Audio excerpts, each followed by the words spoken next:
चलो बैठ जाओ बैठ।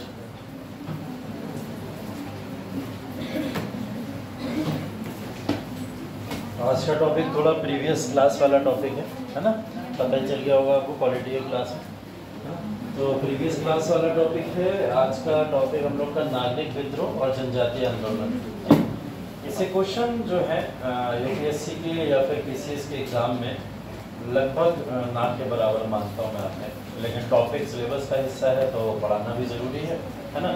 इसको बस ख़त्म करेंगे आज की क्लास के अंदर और बचा बचाया टाइम अपना यूटिलाइज करेंगे, जिससे हम लोग अपना आगे का सिलेबस बढ़ा पाए। जैसे हम लोग कल जिन्ना का 14 सूत्रीय फॉर्मूला पढ़ने वाले है ना।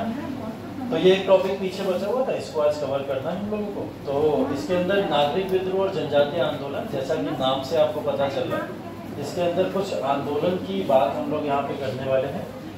वैसे आंदोलन जैसे भी आप लोग पिछले कुछ समय में पढ़े थे कि 1857 का विद्रोह हुआ था, और विद्रोह के अलावा भी भारत के अंदर कुछ आंदोलन और भी हुए। उन आंदोलनों की चर्चा यहाँ पे की जाती है, ठीक है। तो नागरिक आंदोलन और जनजातीय आंदोलन, ये दोनों आंदोलन अपनी अपनी प्रवृत्ति से अलग अलग टाइप के आंदोलन हैं, लेकिन दोनों आंदोलनों में एक चीज कॉमन दिखाई देती है कि दोनों आंदोलन ब्रिटिशर्स के अगेंस्ट में, ठीक है। पीजेंट आंदोलन, एक मैंने आपको किसान विद्रोह पढ़ाए थे, आपको याद होगा एक क्लास के अंदर, जिसके अंदर हम लोग सिर्फ किसानों के रिवॉल्ट्स पढ़ रहे थे कि किसानों ने किस तरीके से रिवॉल्ट किया, या ऐसे ही कुछ राष्ट्रवादी और भी विद्रोह पढ़ाए थे। उसके अंदर भी हम लोगों ने देखा था किस तरीके से अलग अलग लोग अंग्रेजों के खिलाफ अलग अलग तरीके से विद्रोह करते रहे, है ना। तो ये जो तो ये जो विद्रोह है बेसिकली नागरिक और जनजातीय दोनों का प्रारूप अलग है, लेकिन थोड़ा बहुत इससे रिलेटेड, जैसा मैंने बताया प्रीवियस ईयर में क्वेश्चंस लगभग कम आए हैं, लेकिन फिर भी मैच द फॉलोइंग्स में बहुत सारी चीज़ें कभी कभार पूछ लिया जाता है ना। जैसे इसके अंदर आप लोग कुछ प्रॉपर बहुत पॉपुलर नाम सुनोगे, जिसमें कोल अपराइजिंग है, संथाल रिबेलियन है, चुआर विद्रोह है ना, या सन्यासी रिवॉल्ट है, फकीर विद्रोह है। इस तरीके के तमाम विद्रोह इसके पार्ट है।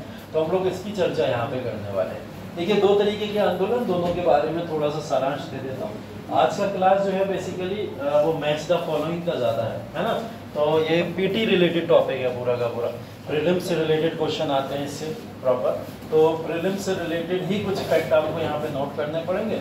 उन फैक्ट्स को सिर्फ और सिर्फ नोट कराएंगे, बहुत डिटेल एनालिसिस नहीं करना है इसे, पहले बता दे रहा हूँ। तो इसलिए बहुत ज़्यादा इसमें डूब मत जाना कि इन आंदोलनों में डूब जाओ फिर उससे बाहर ना निकल पाओ, कहीं हम जिन्ना रिपोर्ट को पढ़ ही ना पाए, है ना। तो इससे सिर्फ पढ़ के आगे बढ़ेंगे और फिर सीधा वहाँ चलेंगे टॉपिक। देखिए, दोनों की प्रवृत्ति समझ लीजिए। यहाँ पे लिखा है नागरिक विद्रोह और ये लिखा है जनजातीय आंदोलन। यहाँ पे जब नागरिक विद्रोह की बात हो रही है तो आपको पता है यहाँ पे विद्रोह वर्ड को बहुत अच्छे से मैं एक्सप्लेन कर चुका हूँ जब 1857 हमने पढ़ा था। हमने ये बात की थी कि वो विद्रोह था, वो एक बड़ी क्रांति नहीं कह सकते उसे, बड़ा युद्ध नहीं कह सकते उसे, या लड़ाई नहीं कह सकते, सिर्फ एक विद्रोह कहेंगे। और विद्रोह कहना इसलिए उचित होगा क्योंकि वो एक अंग्रेजों के खिलाफ गुस्सा थी जो अलग अलग क्षेत्रों के अंदर उठी थी और उसको बाद में अंग्रेजों ने दबा दिया, है ना। तो विद्रोह जरूरी नहीं है कि वॉर में कन्वर्ट हो जाए, लड़ाई में कन्वर्ट हो जाए, या उसके कोई परिणाम आ पाए, है ना। विद्रोह कभी भी ऐसा नहीं होता है कि जिसके परिणाम आपके फेवर में आए हों। तो विद्रोह कभी भी ऐसा कोई भी सिद्धांत नहीं। तो विद्रोह जब भी वर्ड यूज हो रहा है तो आप समझ लो ये विद्रोह अंग्रेजों के खिलाफ किए जरूर गए होंगे, लेकिन इन विद्रोह से कोई भी रिजल्ट खास भारतीयों को मिला नहीं होगा। वो विद्रोह के तौर पर अंग्रेजों के खिलाफ आवाज उठाए होंगे और एक समय के बाद में अंग्रेजों ने उनकी आवाज दबा दी होगी, है ना। लेकिन ये विद्रोह इंपॉर्टेंट हो जाते हैं कुछ, उसके बारे में देखना है। नागरिक विद्रोह है तो इसका मतलब ये है कि भारत के अंदर जो भी नागरिक सामान्य लोग रह रहे थे, उन सामान्य लोगों के द्वारा उठाए गए ये कुछ विद्रोह हैं। अब सामान्य लोग जो भारत के अंदर रह रहे हैं, आप हम जैसे लोग हो सकते हैं, तमाम वो लोग हो सकते हैं जो भारत के कुछ ब्रिटिश नीतियों से परेशान हो गए होंगे। उन नीतियों के अगेंस्ट में अपनी आवाज उठाना चाह रहे हैं। जैसे अगर हम लोग बात करें नागरिकों को भारत की समस्याएं क्या थी, पहली समस्या तो ये थी आर्थिक तौर पर वो पिछड़ापन अपने आप को देख रहे थे, है ना। आर्थिक तौर पर एक जो पिछड़ापन था वो उनके अंदर आता चला जा रहा था और इस आर्थिक तौर के पिछड़ेपन को दूर करने की कोशिश थी, जिसमें विद्रोह दिखाई देते हैं, ठीक है, पहली चीज। दूसरी चीज ये हो सकती है कि उनकी कहीं ना कहीं एग्रीकल्चरल जो वैल्यूज थी वो डाउन हो रही थी या वो डिग्रेड हो रही थी। मतलब क्या होता है, एक आप पढ़ोगे वर्ड होता है जमींदारी और एक वर्ड होता है काश्तकारी, या जिसको हम लोग बोलते हैं टीनेंसी, है ना। तो टेनेंसी का मतलब ये होता है, एक पक्ष ये होता है कि अपनी जमीन को किसी दूसरे व्यक्ति को दे देता है जो उसके ऊपर खेती करता रहता है और उसका पैसा लेते रहते हैं, जैसे ठेके पे जमीन उठाना, एक तरीके से आप इसको पढ़ते हैं, तो इसको टेनेंसी बोलते हैं। तो टेनेंसी तो सामान्य नागरिक ही करेगा, सामान्य नागरिक जो होते हैं वो लोग करा करते हैं, तो वो भी इसके पार्ट बन गए। तो उनको कहीं ना कहीं खेती या मजदूरी में भी कहीं वो एक शोषण दिखाई देता था, जिसकी वजह से इन्होंने अंग्रेजों के खिलाफ विद्रोह किया होगा। तीसरी चीज, उनके जो सामान्य अधिकार थे, चाहे वो कानूनी अधिकार हो, है ना, चाहे वो उनको भारत के देश के अंदर रहते हुए फ्रीडम के बेसिस पे किसी भी तरीके का अधिकार हो, वो सारे अधिकार उनसे दूर थे। इस वजह से इन नागरिकों ने यहाँ पे एक विद्रोह क्रिएट किया होगा। ठीक है, तो ये तो नागरिकों के सामान्य कुछ मुद्दे हो गए जिसकी वजह से ये विद्रोह हुआ होगा। लेकिन फिर जनजातीय आंदोलन क्यों हो गए? जनजाति आप एक समुदाय समझो, वो समुदाय जो फॉरेस्ट एरिया के अंदर रहता है प्रॉपर तरीके से। ट्राइबल एरियाज की बात हो रही है यहाँ पे। फॉरेस्ट एरिया का मतलब ये हो गया कि जंगल के इलाकों के अंदर जो लोग बसा करते थे, उन लोगों ने यहाँ पे विद्रोह कर दिया अंग्रेजों के खिलाफ में। इनको क्या समस्या हो गई? ये तो अपना सेपरेट रह रहे हैं, एकदम अलग कॉर्नर पे रह रहे हैं, लेकिन इन जनजातियों ने क्यों विद्रोह कर दिया? बहुत सारी जनजातियां भी पढ़ोगे आप लोग आगे चल के, जैसे जैसे सिलेबस पढ़ते जाओगे, है ना। तो उस सिलेबस के पार्ट में आप जनजातियों का नाम सुनोगे। कई जनजातियां भारत में पॉपुलर जनजातियां जो भारत के जंगलों में निवास करती थी, उन जनजातियों ने अंग्रेजों के खिलाफ विद्रोह कर दिया।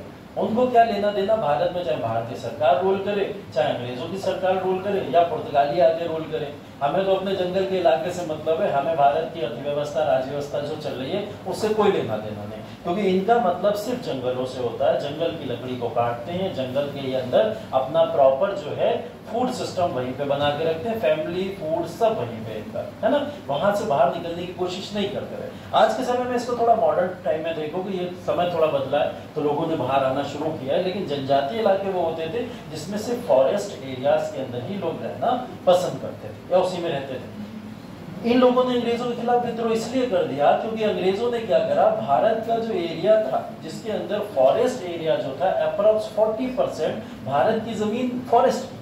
अब फॉरेस्ट की जमीन जो 40% है, उस 40% के एरिया को अगर अंग्रेज अर्थव्यवस्था के दायरे में ना लाए तो फिर उनकी ये बेवकूफी है। मतलब हम फॉरेस्ट से भी तो कमाएंगे। उनके दिमाग में ये बात आ गई कि जब पूरे भारत पे हमारा अधिकार है तो फॉरेस्ट के इलाके भी हमारे, हम इनसे भी कमाना शुरू करेंगे। इन्होंने इसके लिए क्या करा, फॉरेस्ट के अंदर जाके घुस के वहां पे लकड़ियों को काटना शुरू कर दिया, और खुद नहीं, कुछ जमींदारों को और साहूकारों को परमिशन दी कि जाओ तुम्हें हम परमिशन देते हैं, फॉरेस्ट इलाकों को काटना शुरू करो और उसका जो प्रॉफिट है वो हमारे साथ शेयर करो। ठीक है, अब जितने आउटसाइडर्स थे बाहर से जाते थे और जनजातीय इलाकों के अंदर घुस के फॉरेस्ट एरियाज को काटना शुरू कर दिया उन्होंने। इससे इनकी अर्थव्यवस्था भी खराब हुई, इनकी सामाजिक और सांस्कृतिक जो वैल्यूज थी वो भी समाप्त होना शुरू हो गई, जिससे इनके ऊपर एक गंदा प्रभाव पड़ा और जिससे इनके अंदर एक आंदोलन की भावना पैदा हुई। और यही आंदोलन भारत के अंदर 1857 से और 1857 के बाद के आंदोलनों में सबसे बड़े आंदोलनों के तौर पर जाने जाते हैं, है ना। तो ये आंदोलन भारत के अंदर इस वजह से उठे थे क्योंकि इनके जो पर्सनल राइट्स थे, जो भारत सरकार ने 1947 के बाद में दिए इनको, और बोला फॉरेस्ट एरिया को कोई नहीं छेड़ेगा। फॉरेस्ट एरिया में अगर ट्राइबल एरियाज रह रहे हैं तो उसके ऊपर कोई अधिकार सरकार का नहीं है, वो सारा अधिकार किसका है, ट्राइबल एरियाज का ही है। और आज के समय में भी ऐसा ही होता है ना। लेकिन तब अंग्रेजों ने जबरन इसके अंदर घुसने की कोशिश करी और इसको लूटने की कोशिश करी। इसके अगेंस्ट में यहाँ पे बड़े विद्रोह हो। ठीक है, अब देखिए इन विद्रोह को जो या फिर जो आंदोलन है, यहाँ पे जो चीजें भी हो रही हैं, इन विद्रोह और आंदोलनों को पढ़ने की पूरी एक श्रृंखला है।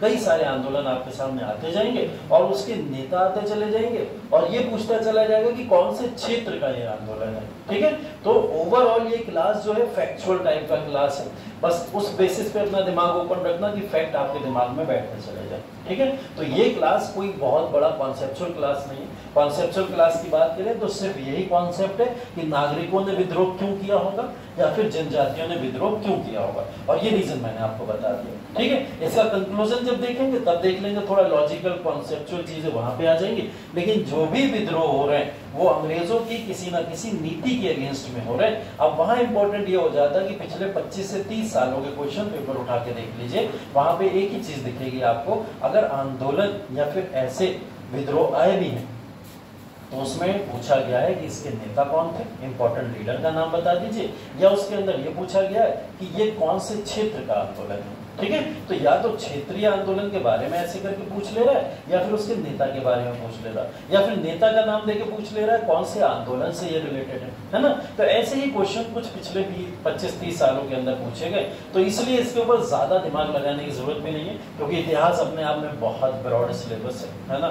और जो चीजें कम वैल्यूएबल है उनको कम वैल्यूएबल ही रखा जाए, उसको उतनी वैल्यू नहीं देनी चाहिए। इसलिए मैं आपको क्लास में आते ही बता दिया था, ये प्रीलिम्स पॉइंट ऑफ व्यू से थोड़ा इंपॉर्टेंट टॉपिक है और फैक्चुअल चीजें इसकी इंपॉर्टेंट है। तो बस एक टेबल बना लीजिए और वहां पे लिख लीजिए नागरिक विद्रोह। ठीक है, पहले हेडिंग डाल के वहां पे लिख लीजिए नागरिक विद्रोह और एक टेबल बना लीजिए।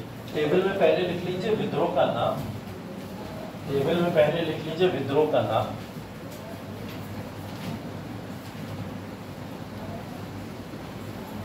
विद्रोह का नाम, विद्रोह का क्षेत्र और विद्रोह के नेता। ये 3 तरीके का आपको कॉलम बनाना है। ठीक है, विद्रोह का नाम, विद्रोह के नेता और विद्रोह का क्षेत्र, इस तरीके से 3 कॉलम बना लीजिए।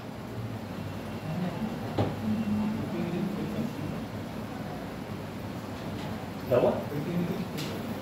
हाँ, प्रतिनिधित्व लिख दो, नेता लिख दो, प्रतिनिधित्व लिख दो, एक ही बात है। चलिए, अब इन सारे के सारे आंदोलन के अंदर जो भी प्रमुख आंदोलन है, ये सारे के सारे आंदोलन नहीं पढ़ने हमें, इसमें से जो प्रमुख आंदोलन है सिर्फ उनके बारे में चर्चा करनी। ठीक है, ये जो आंदोलन जो भी शुरू होंगे हम लोग यहाँ जिनकी भी बात करने वाले हैं, वो आंदोलन देखिए कुछ चरण में हुए हैं। उन चरणों की अगर बात करा जाए तो पहला चरण तो ये है 1757 की प्लासी की लड़ाई के बाद भारत के अंदर जो एक इलाका है बंगाल, वहां बंगाल के इलाके में ये बात पता चल चुकी थी कि अंग्रेज अब पूरी तरीके से बंगाल को रूल करेंगे, और जब अंग्रेज रूल करेंगे तो वहीं से शोषणकारी नीति उनकी शुरू हो गई, और उसी शोषणकारी नीति ने कुछ विद्रोह क्रिएट कर दिए। उन विद्रोह में यहाँ पे एक विद्रोह आपके सामने दिखाई दे रहा है, जो पूरे भारत में अलग अलग तरीके से दिखाई देंगे। पहला है जो विद्रोह है उसको लिख लीजिए, विजयनगरम के राजा के द्वारा विद्रोह, इसका नाम ही विजयनगरम विद्रोह है। ठीक है, इसका नाम ही विजयनगरम विद्रोह है।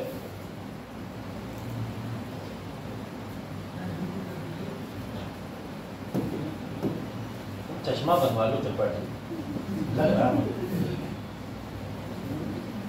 सबसे पीछे बैठते हो जाकर, तुम आगे कोने में बैठो, मैंने सोच लिया तुम्हारे लिए कहाँ बैठोगे। एक तरफ कोने में बैठो, किसी को दिक्कत नहीं है, इधर आके बैठा हुआ कुर्सी डलवाई मैंने तुम्हारे लिए। चलो लिखो विजयनगरम विद्रोह, और विजयनगरम विद्रोह में क्षेत्र लिख लीजिए आंध्र प्रदेश का।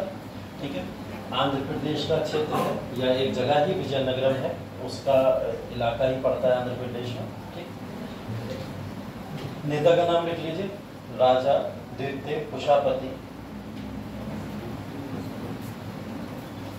विजयराम गजपति राजू, पूरा नाम है।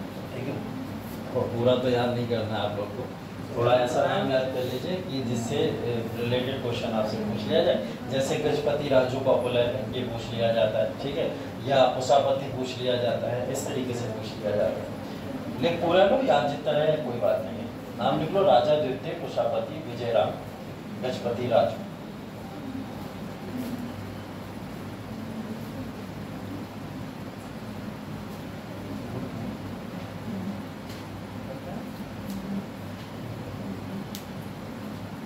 ठीक है, जहां पे विद्रोह का नाम लिखा है आप लोग ने, विद्रोह के नाम के नीचे एक ब्रैकेट में ये भी लिख लेना पद्मनाभम का युद्ध है। ठीक है, और इस युद्ध के अंदर 10 जुलाई 1794 में यहीं पे ये डिसाइड हुआ था कि ये जो राजा है ये यहाँ पे हार गए थे इस विद्रोह को लीड करते हुए। ठीक है, तो इसको भी लिख लीजिएगा ब्रैकेट के अंदर युद्ध का।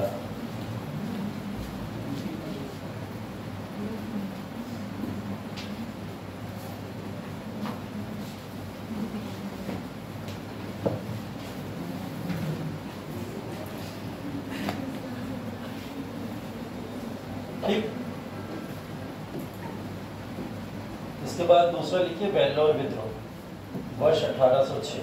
वेल्लोर विद्रोह वर्ष 1806, क्षेत्र है तमिलनाडु का।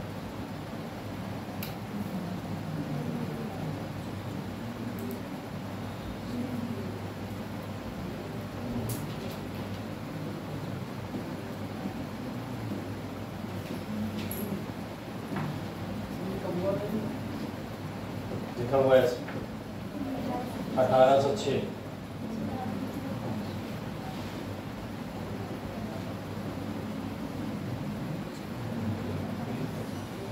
ठीक है, अब देखिए ये जो वेलोर विद्रोह है इसके अंदर एक चीज मैं आपको बता दे रहा हूँ। वेलोर विद्रोह कुछ उसी तरीके का है जिस तरीके से आपने 1857 का विद्रोह पढ़ा था, है ना। तो 1857 के विद्रोह की ही तरह ये कुछ विद्रोह है। इस विद्रोह को ज्यादा बड़े लेवल पे नहीं देखा गया। 1857 तो पूरे इंडिया में चला गया था। इस विद्रोह में भी वही हुआ था, गाय और सुअर वाला, मांस वाला, जो चर्बी वाला सीन था, यहाँ पे भी वही वाला सीन हुआ था। लेकिन इस समय में वो पिस्टल को खींच के मुंह से नहीं खींचना था। यहाँ पे क्या करा जा रहा था, कैप बना के दे रहे थे कि आपको जो है हेड पहनना होता है, वो जो जितने भी सैनिक पहना करते थे उस समय, वो उसकी मांस की या चर्बी का बना हुआ होता था। तो इस समय उनको पहनने के लिए परमिशन जो थी वो यही थी कि आप सिर्फ वो कैप पहनोगे। दूसरी चीज, किसी को भी किसी तरीके का कोई रिलीजियस मार्क नहीं रखना था। लाइक अगर कोई टीका लगाना चाहता है, नॉट अलाउड। अगर कोई धागा बांधना चाहता है, नॉट अलाउड, है ना। और किसी भी तरीके का कोई रिलीजियस मार्क उसको नहीं रखना चाहिए था। अगर वो कोई दाढ़ी आड़ी रखना चाहता है वो भी अलाउड नहीं था। टोपी लगाना चाहता, कुछ नहीं। कोई भी रिलीजियस एक्टिविटी अगर वो करेगा अपने सेवा के दौरान, तो ऐसी किसी भी तरीके की गतिविधि को अलाउ नहीं किया जाए। इसके खिलाफ में वेल्डोर में विद्रोह हुआ था। ये एक सैनिक विद्रोह है, ठीक है। क्या है? सैनिक विद्रोह। तो इसको एक सैन्य विद्रोह के तौर पर जाना जाता है। और इसके अंदर भी लगातार अंग्रेज और भारतीय सेनाओं के बीच में मुठभेड़ होती रही है, ठीक है। तो अंग्रेजी मुठभेड़ के अंदर यहाँ पे जो नाम है ये इंपॉर्टेंट बहुत है आपके, क्योंकि इस समय मद्रास आर्मी के चीफ कमांडर की बात हो रही है यहाँ पे, जॉन कैड्रॉफ, ठीक है। जॉन कैड्रॉफ, इनका नाम लिख लीजिए, इंपॉर्टेंट इनका नाम है, ठीक है। अभी लिखो, पहले ये बता, जॉन कैड्रॉफ लिखो। उसके बाद में यहाँ पे इसी में कॉमा लगा के एक नाम और लिख लेना, मेजर पुपिस, मेजर पुपिस।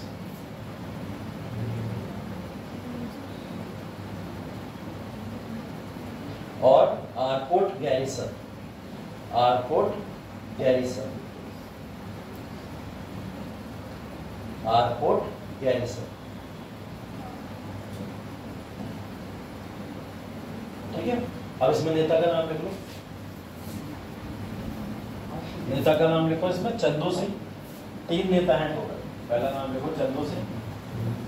वैसे ये एक सैन्य विद्रोह है और सैन्य विद्रोह में नेता जो होते हैं वो लगभग सभी होते हैं, है ना। लेकिन फिर भी एक आध लोग जो लीड करते हैं उनके नाम लिखा दे रहा हूं। दूसरा नाम लिखो इसमें, जवाहर ठाकुर, जवाहर ठाकुर। और तीसरा नाम इसके अंदर लिखो, राम सिंह, चंदू सिंह, राम सिंह, चंदू सिंह, राम सिंह और जवाहर ठाकुर, ठीक है। ये 3 इंपॉर्टेंट नाम है जो इसके विद्रोह से रिलेटेड माने जाते हैं, ठीक है। लेकिन कभी भी कोई मेजर लीडर किसी भी सैन्य विद्रोह में नहीं होता है। सैन्य विद्रोह पब्लिक का एक होता है और पब्लिक उसके अंदर लीड करती है, जनता ही उसमें लीड करती है। तो वेलोर विद्रोह से रिलेटेड इस बात को ध्यान रखिएगा। अगला लिखिए इसके अंदर, दीवान वेलुथम्पी विद्रोह, दीवान वेलुथम्पी विद्रोह। ये विद्रोह जो है वो केरल, जो आज का समय का इलाका है, त्रावणकोर उस समय जिला था, उसके अंदर हुआ था। त्रावणकोर, केरल।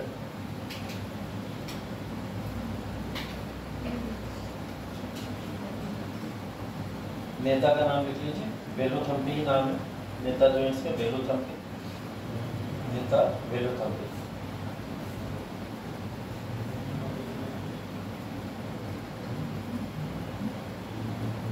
ठीक है। समय देखिए, वर्ष 1808 और 9 का, ठीक है। इस समय में भारत के अंदर इससे जस्ट कुछ समय पहले एक संधि साइन हुई थी जिसका नाम था सहायक संधि, है ना। सहायक संधि जब साइन हुई थी तो हर इलाके में साइन हो रही थी। तो उधर केरल का भी इलाका इसके क्षेत्र में आ गया था। और केरल के इलाके में जब ये संधि साइन हुई थी तो यहाँ के जो नेता हैं वेलुथम्पी, वेलुथम्पी ने इस बात का विद्रोह किया था कि हम संधि करने को तो तैयार हैं, हमें कोई समस्या नहीं है। लेकिन बाद में अंग्रेजों ने क्या करा, संधि के बाद आंतरिक मामलों में हस्तक्षेप करना शुरू कर दिया। आंतरिक मामलों का मतलब चाहे कोई इकोनॉमिक कारण होता था, टैक्स रिलेटेड भी रीजन होता था कोई भी, या फिर पॉलिटिकल, किसी को अगर कोई भी पोस्ट देनी होती थी, उन सब में इंटरफेयर यहाँ पर ब्रिटिशर्स किया करते थे। जिसकी वजह से इन्होंने इसके खिलाफ में एक विद्रोह क्रिएट किया था। इसी को दीवान वेलुथम्पी का विद्रोह कहते हैं, ठीक है। और वेलुथम्पी ने इस पूरे के पूरे विद्रोह के अंदर काफी अच्छे से लीड भी किया, अंग्रेजों को हरा भी दिया था इस विद्रोह के अंदर, लेकिन फाइनली उनको पकड़ा गया और पकड़ के मार दिया गया था, ठीक है।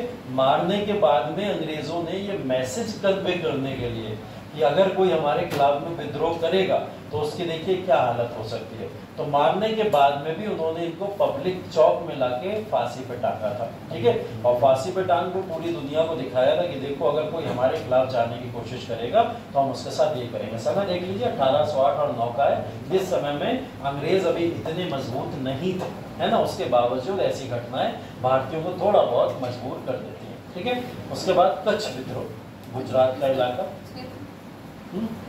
केरला,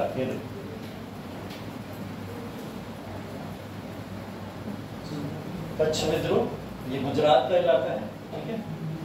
क्षेत्र इसमें गुजरात का है, कच्छ या गुजरात का इलाका है।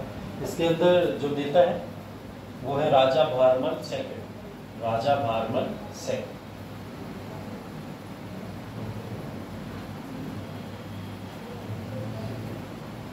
राजा भारमल सेकंड, और ये वही है जो राजपूतों का एक सिलसिला चला आ रहा था भारत के अंदर, उन्हीं के कहीं ना कहीं परिवार से इनका लेना देना है।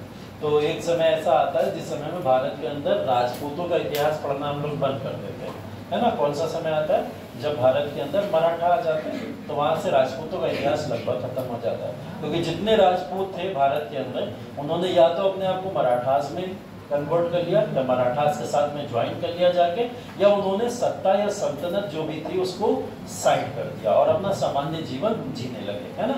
लेकिन कुछ एक दो अभी भी राजा हैं जिन्होंने अपने अपने क्षेत्र में अभी भी इलाके में राज किया, जिसमें कच्छ का इलाका था जहां राजा भारमल द्वितीय रूल करते थे। वही है जिनका लेना देना राजपुताना से है ना। तो मैं इसीलिए आपको एक बात पहले भी बताई थी, अभी भी बता रहा हूँ कि किसी भी राज्य का या किसी भी अगर हम कहें कि वो राज्याभिषेक करने के बाद में अगर कोई सल्तनत पूरी चल रही है तो वो सल्तनत का हम लोग एक बार पतन पढ़ते हैं कि इसका पतन हो गया।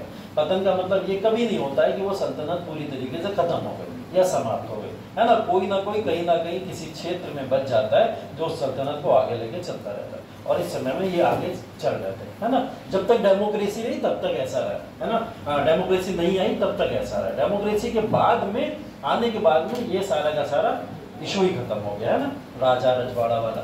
इसमें लीडर लिख लीजिए, लीडर के बाद में क्षेत्र आप लोगों ने लिख लिया होगा, नाम है कच्छ विद्रोह, ठीक है।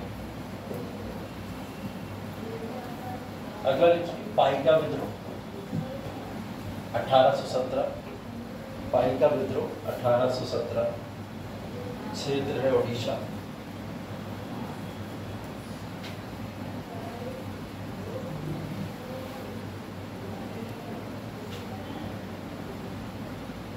ठीक है। अब उड़ीसा के अंदर आपको पता है कि ज्यादा से ज्यादा जिनका रूल रहा है हमेशा से, मेडिवल हिस्ट्री में पढ़ोगे, गजपति शासकों का, है ना।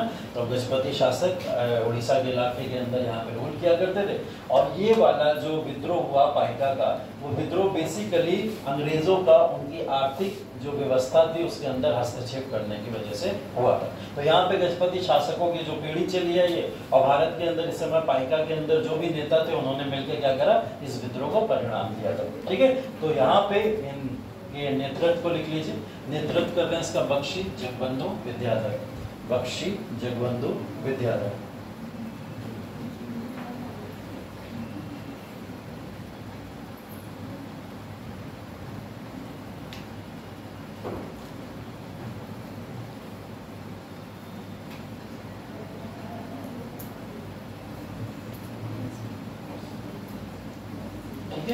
समय लिख लिया 1817। उसके बाद लिखिए वाघेरा, वाघेरा विद्रोह या वाघेरा का उदय भी बोला जाता है इसको, वाघेरा विद्रोह। स्थान है गुजरात, स्थान है गुजरात। 1818 से 20 समय है इसका।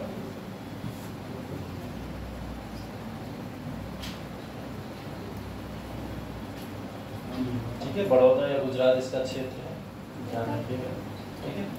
और इसके अंदर देखिए यहाँ पे एक शांति संधि समझौता हुआ था, यहाँ पे ब्रिटिश की जो प्रतिक्रिया है उसमें ये शांति समझौता लिख लीजिए। 1820 में शांति समझौता हुआ था, ठीक है। 1818 से ये शुरू हुआ था और 1820 में यहाँ शांति समझौते के साथ में ये समाप्त हो गया था। ठीक है, वाघेरा का उदय या वाघेरा का विद्रोह इसको बोला जाता है। ठीक है, नेता इसके जो है वो वाघेरा ही।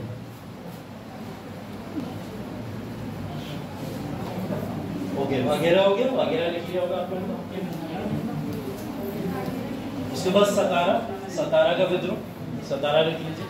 सतारा महाराष्ट्र का इलाका है, काफी ऐतिहासिक।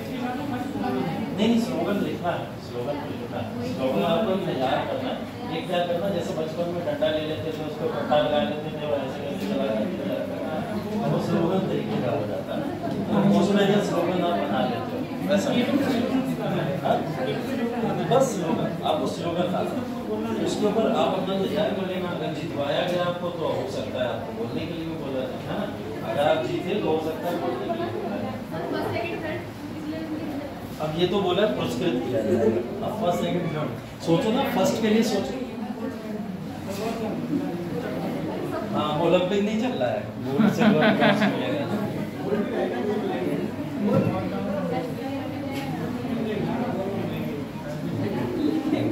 चलो लिखते रहो, लिखते रहो, बात नहीं करते रहो, लिखते रहो।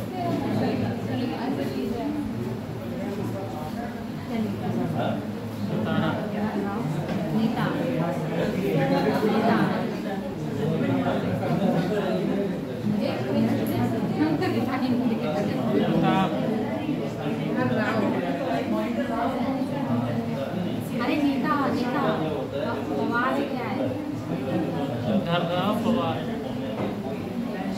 नरसिंह गडकरी समाज को बहुत अच्छा करता है।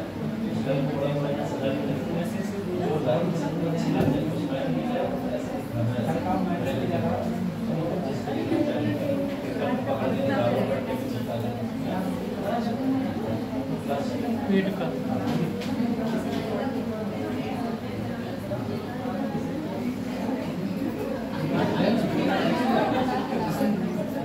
एक और सीट लेना, स्लोगन लिखना, बोले मात्र एक पत्ता चिपकाना और बाइंडिंग करके तकलीफ को लिख जाओ, बस इतना काम है।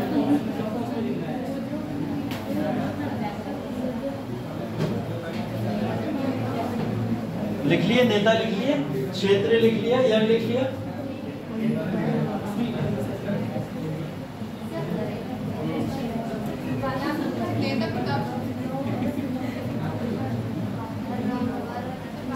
सतारा विद्रोह, सतारा क्या है?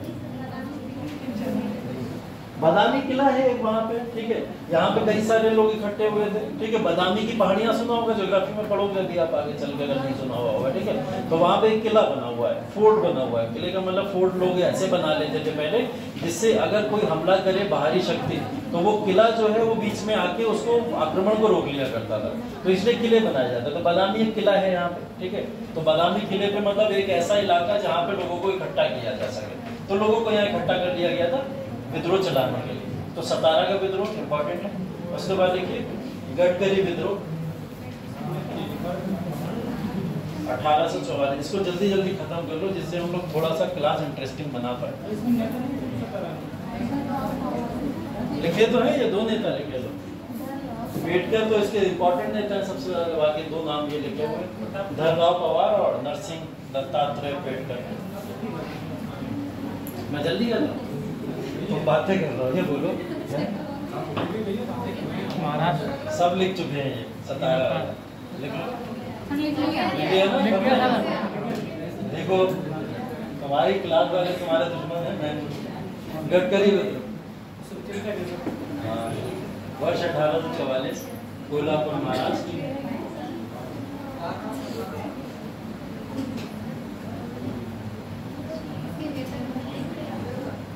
कोल्हापुर महाराष्ट्र। ठीक है, हाँ नाम लिख लो, इनके नेता का नाम लिख लो। भक्त, भक्त,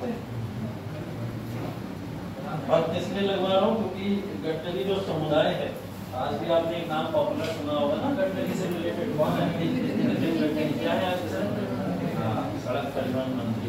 तो गडकरी जो एक समुदाय है, वो समुदाय पूरा का पूरा जो भारत के अंदर एक प्रॉपर तरीके का एक समुदाय रहता था ट्राइबल एरियाज के अंदर, उनसे निकला हुआ एक समूह माना जाता है। ठीक है, तो इस वजह से इनके नाम के आगे एक उपाधि लगा करती थी, पहले भक्त जिसको बोला करते थे। ठीक है, तो एक नाम है, इसके अंदर लिख लीजिए भक्त।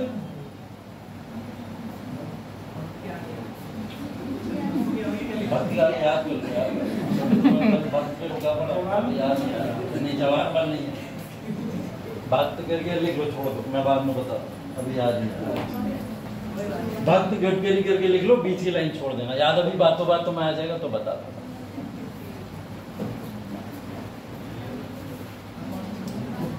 इलाका लिख लिया ना?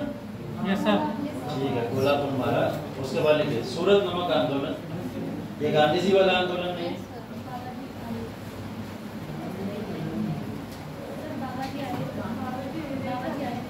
बाबाजी आयकर, हाँ ठीक है, भक्त बाबाजी आयकर गडकरी ये नाम है इनका, लिख लो। गुड, इंटरनेट की सहायता नहीं, ठीक है, अच्छा है।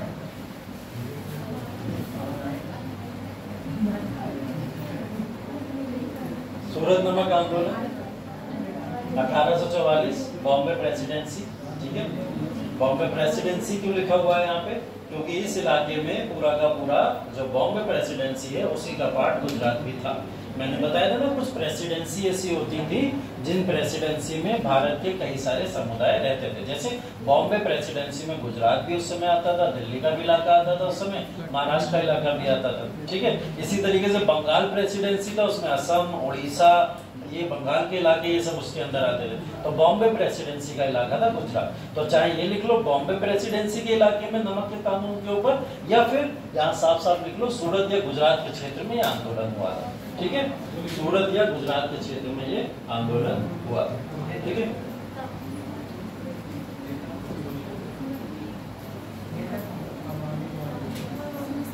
नेता इसके अंदर एक चीज और लिख लो, इसके अंदर एक चीज और लिख लो,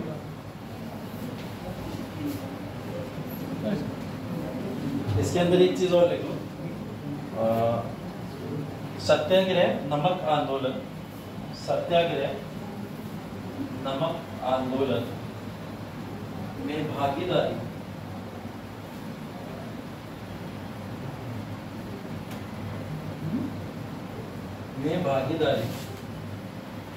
का पहला आंदोलन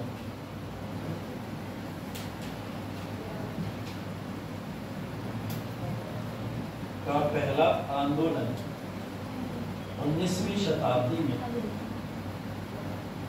19वीं शताब्दी में सूरत नमक विद्रोह के नाम से, सूरत नमक विद्रोह के नाम से जाना जाता है, सूरत नमक विद्रोह के नाम से जाना जाता है, जिसमें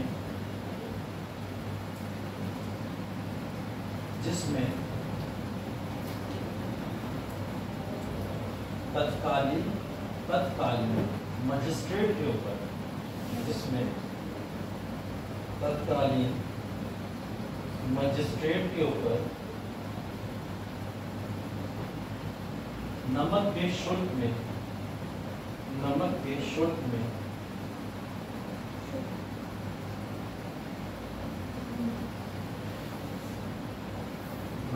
शुल्क में वृद्धि, नमक के शुल्क में वृद्धि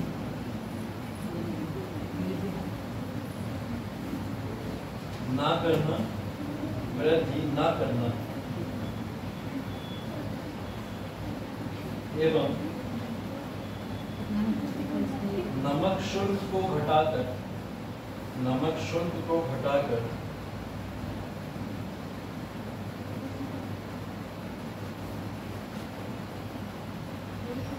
10% तक लाना इसका उद्देश्य था,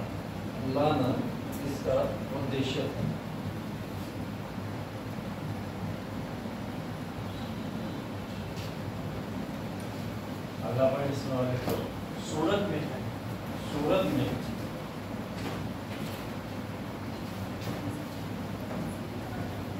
अंग्रेजों ने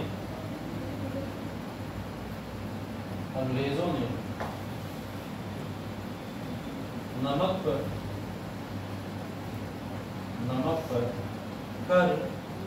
कर 50 पैसे से बढ़ाकर 50 पैसे से बढ़ाकर 1 रुपए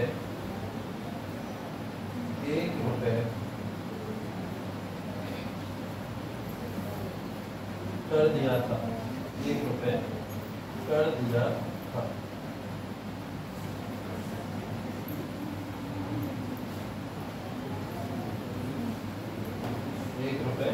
कर दिया था। आंदोलन के प्रमुख नेता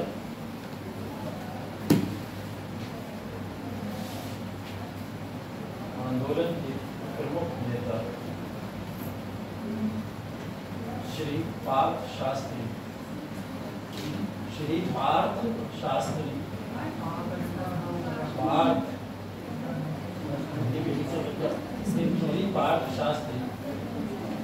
आंदोलन के प्रमुख नेता श्री पार्थ शास्त्री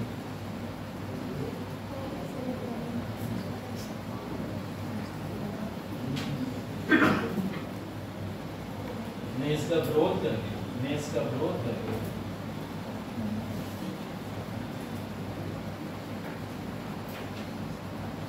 बम्बई सरकार के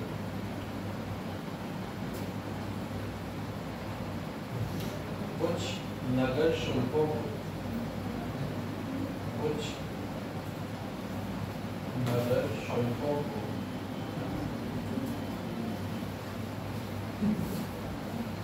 समाप्त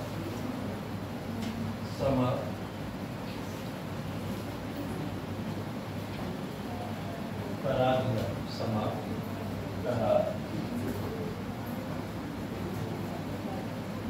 ठीक है, तो ये सारे सिविल रिवॉल्ट्स है, मतलब ये वो विद्रोह हैं जो सिविल रिबेलियंस के तौर पर या नागरिक विद्रोह के तौर पर भारत में स्टार्ट हुए थे। ठीक है, इसका अगला टॉपिक जनजातीय आंदोलन था।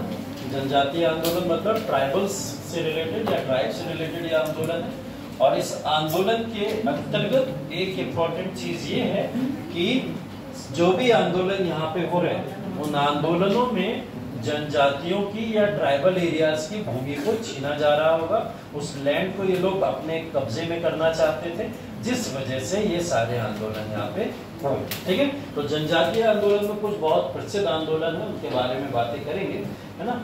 तो उसके कारण पहले देख लीजिए क्या क्या कारण उसमें हो सकते हैं। ठीक है, एक तो भूमि का हस्तांतरण हो सकता है। ठीक है, लैंड को जो ट्रांसफर किया जा रहा था लगातार, है ना, लैंड ट्रांसफर हो रही थी इस समय में, और किसके हाथों में? लगातार अंग्रेज इसको अपने हाथों में, आदिवासियों से अपने हाथों में लेते चले जा रहे थे। एक कारण हो सकता है। दूसरा कारण शोषणकारी राजस्व प्रणाली, मतलब रेवेन्यू जो सिस्टम था, उस रेवेन्यू सिस्टम के अंदर बदला। कैसा रेवेन्यू सिस्टम का बदला? तो मतलब भूमि के ऊपर जो कर लगा करते थे, जो भी टैक्सेस लगा करते थे, उन टैक्स सिस्टम के अंदर पूरी तरीके से अंग्रेजों ने अपना दबदबा बना के रखा था। ठीक है, उसके बाद वन नीतियाँ मतलब आपको पता है फॉरेस्ट से रिलेटेड कई सारे लॉज अब आज के समय में हम लोग देखते हैं, है ना, और वो फॉरेस्ट लॉ आप लोग टाइम टू टाइम पढ़ते रहोगे। आज के समय में तो एनवायरमेंट प्रोटेक्शन को रिलेटेड आते हैं, लेकिन उस समय में इन्होंने जो वन नीतियाँ बनाई थी, वो वन नीतियाँ किससे रिलेटेड थी? वो थी आदिवासियों के वनों को और प्राकृतिक संसाधनों को किसी भी तरीके से अपने हाथों में ले लेना। ठीक है, तो उसके लिए ये लोग नीतियों को बनाते थे, जिसके अंदर वन नीतियाँ भी आती थी। ठीक है, तो ये कुछ कारण है, जैसे बिचौलियों का प्रवेश। बिचौलिए मतलब जमींदार या साहूकार, अंग्रेज खुद तो नहीं चाहते थे इसके ऊपर अटैक करने के लिए या उनको अपने कंट्रोल में लेने के लिए किसको भेजते थे? बिचौलियों को, मतलब जिनको जमींदार या साहूकार उस समय बोला जाता था, वो लोग इस समय जाते थे और जाके उनको कब्जे में लिया करते थे। या वो जो लोग भी फोर्स का यूज करते थे, पुलिस का फोर्स का यूज करते थे, जब किसी भी तरीके का विद्रोह खड़ा हो जाता था। तो इससे रिलेटेड यहाँ पे ये चीजें। और एक है सांस्कृतिक दमन, जब ऐसा लगा कि भारत के अंदर जो उनकी प्रथाएं हैं उसके ऊपर अटैक होने लगा विदेशी संस्कृति का, तब ये आंदोलन और तेज हो गया, है ना। तो ये कारण मेंशन कर लीजिए, जनजातीय आंदोलन लिखो, जनजातीय आंदोलन लिखो, और जनजातीय आंदोलनों के कारण लिखो। जनजातीय आंदोलन और जनजातीय आंदोलन के कारण। हाँ, इंग्लिश में थोड़ा बहुत कभी कभार आ सकता है ऐसा से।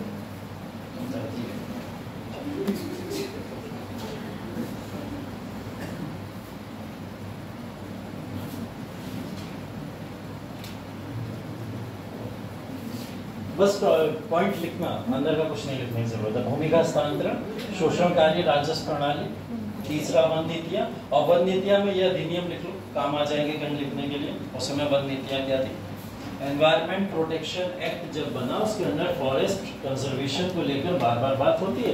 और फॉरेस्ट कंजर्वेशन की बात जब कभी हो तो आप ऐतिहासिक दृष्टि से उसके अंदर जब एनवायरमेंट के अंदर थोड़ा हिस्ट्री का तड़का लगाओगे ना, तब आंसर बहुत अच्छा हो जाता है ना। तो कभी आपको यूज करना हो तो इसको यूज कर सकते हो वहां पे कि अंग्रेजों ने भारत में वन नीतियां या फॉरेस्ट से रिलेटेड कौन सी पॉलिसीज बनाई, है ना। तो वो पॉलिसीज यहाँ पे आप लिख लो। वन विभाग 1864, वन अधिनियम 1865 और भारतीय वन अधिनियम 1878।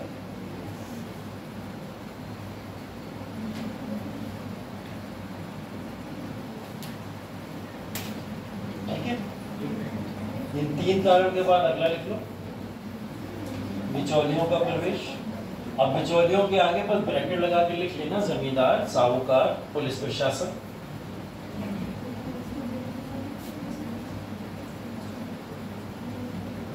और लास्ट में लिख लेना सांस्कृतिक दमन। सांस्कृतिक दमन, सांस्कृतिक दमन। हाँ, कौन? अच्छा, तुम आगे से बोल रहे हो। डेट कहीं है 1865। किसकी? आपकी वन ये 64, 65 और 78। 64, 65 और 78। उसके बाद बिचौलियों का प्रवेश, सांस्कृतिक दमन इसका लास्ट पर। ठीक है, इसके बाद क्लासिफिकेशन देख लो जनजातीय आंदोलनों का। क्लासिफिकेशन इसको 3 भागों में डिवाइड किया जाता है। और जो भारत के अंदर जनजातीय आंदोलन चले उसके 3 फेजेस हैं। जैसे हम लोग ने अभी पीछे पढ़ा था क्रांतिकारी आंदोलन के 2 फेजेस है ना, उसी तरीके से ये जनजातीय आंदोलन के 3 फेजेस हैं। पहला फेज है ये आपका 1795 से 1860 तक का। इस फेज के अंदर बेसिकली आपको पता है कि ब्रिटिश साम्राज्य इस समय में तेजी से आगे बढ़ रहा था। और ये वही समय है जिस समय में ब्रिटिश अपनी सारी पॉलिसीज भारत में इंप्लीमेंट करके भारत के क्षेत्रों को अधिग्रहण करना शुरू ही किए थे। तो ये पहला फेज है। इस फेज के अंदर बेसिकली क्या हुआ था कि जो भी इस समय वर्ग थे वो इस समय में अपने जो भी कल्चरल वैल्यूज थे उस पर अटैक माना करते थे। तो उन्हें लगता था बाहरी कुछ लोग आए हैं, प्रवेश किए और इससे हमारी सांस्कृतिक वैल्यूज तबाह बर्बाद हो जाएगी। तो ये वो वाला फेज है जिस फेज के अंदर ब्रिटिश साम्राज्य का उदय हो रहा है। दूसरा फेज 60 से लेकर 20 तक। और इस समय में आराम से ब्रिटिश साम्राज्य भारत में अपनी जड़ें मजबूत कर चुका है। और ये वो समय है जिस समय में औपनिवेशवादी सोच जो है व्यापार को इतना बढ़ावा दे चुकी थी कि व्यापारिक गतिविधियों से भारत के जंगल के रास्ते या फॉरेस्ट के रास्ते में बाहर के व्यापारियों ने एंटर करना शुरू कर दिया था। ठीक है, तो जो बाहरी व्यापारी थे वो भारत के इलाकों के अंदर एंटर करते थे और एंटर करके यहाँ के फॉरेस्ट को काटना, जंगलों को बर्बाद करना और उनका सही दाम लगाकर मार्केट में बेचना। तो औपनिवेशवाद की एक नीति जो इस समय में सेकंड फेज है, जिस समय में जनजातीय नेतृत्व जो था वो ऐसे लोगों के हाथों में आया जिन्होंने हिंसात्मक रवैया अपनाया होगा। ठीक है, तो ये दूसरा फेज है। तीसरा फेज 1920 से 47 का है जिस समय में राष्ट्रवादी गतिविधियां बढ़ चुकी हैं और भारत आजादी की तरफ तेजी से जा रहा है। तो इस समय में जनजातीय आंदोलन क्या होगा, वो अपना भी प्रारूप बदल चुका होगा। वो वैसा नहीं रहा होगा जैसा आक्रामक उस समय में रहा है जो मिडिल फेज है ना। इस समय में वो आक्रामकता खत्म हो गई होगी थोड़ी बहुत, क्योंकि भारत अपनी आजादी की तरफ बढ़ रहा था। तो सारे जनजातियों ने कहीं ना कहीं पार्टिसिपेशन लेना शुरू कर दिया था राष्ट्रवादी गतिविधियों में, है ना। तो राष्ट्रवादी गतिविधियों में पार्टिसिपेट लेना शुरू कर दिया था। इस वजह से यहाँ पे ये आंदोलन का फेज थोड़ा सा अलग दिखाई देता। तो इन 3 फेजों को फेजेस नोट कर लीजिए। अंदर इंटरनल लिखने की कोई खास जरूरत नहीं है, बस प्रथम चरण, द्वितीय चरण और तृतीय चरण, इसके बाद फेजेस का टाइम पीरियड लिख लीजिए कि कब कब के टाइम पीरियड के हिसाब से ये आंदोलन चले। ठीक है,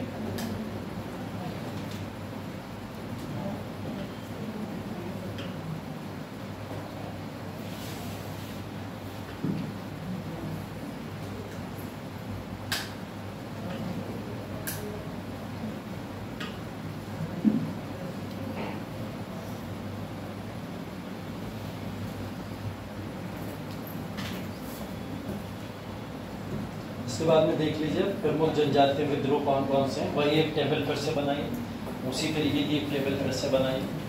और जनजातीय विद्रोह, विद्रोह का नाम, विद्रोह का क्षेत्र और विद्रोह के नेता।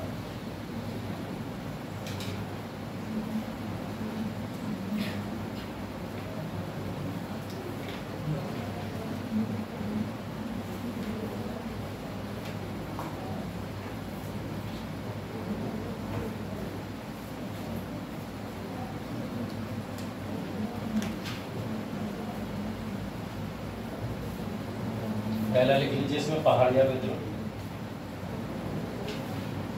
पहाड़िया विद्रोह।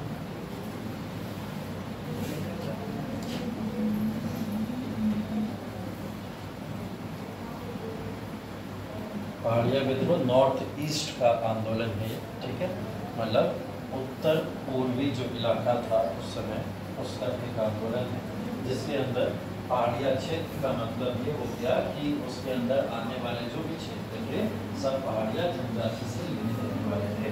तो यहाँ पे जनजातियों के नाम ज़्यादा आएंगे जब भी विद्रोह या आंदोलन इस तरीके का दिखाई देगा आपको, ठीक है।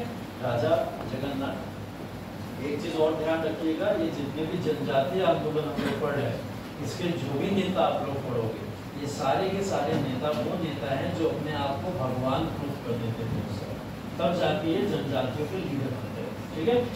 ऐसा लीडर कोई आम इंसान नहीं बन पाता था, वहाँ की मान्यताओं के हिसाब से ऐसे जितने भी लीडर्स हैं आंदोलनों के वो सब वहाँ के भगवान हुआ करते थे या फिर भगवान के द्वारा भेजे गए लोग हुआ करते थे जो इस आंदोलन को चलाते थे।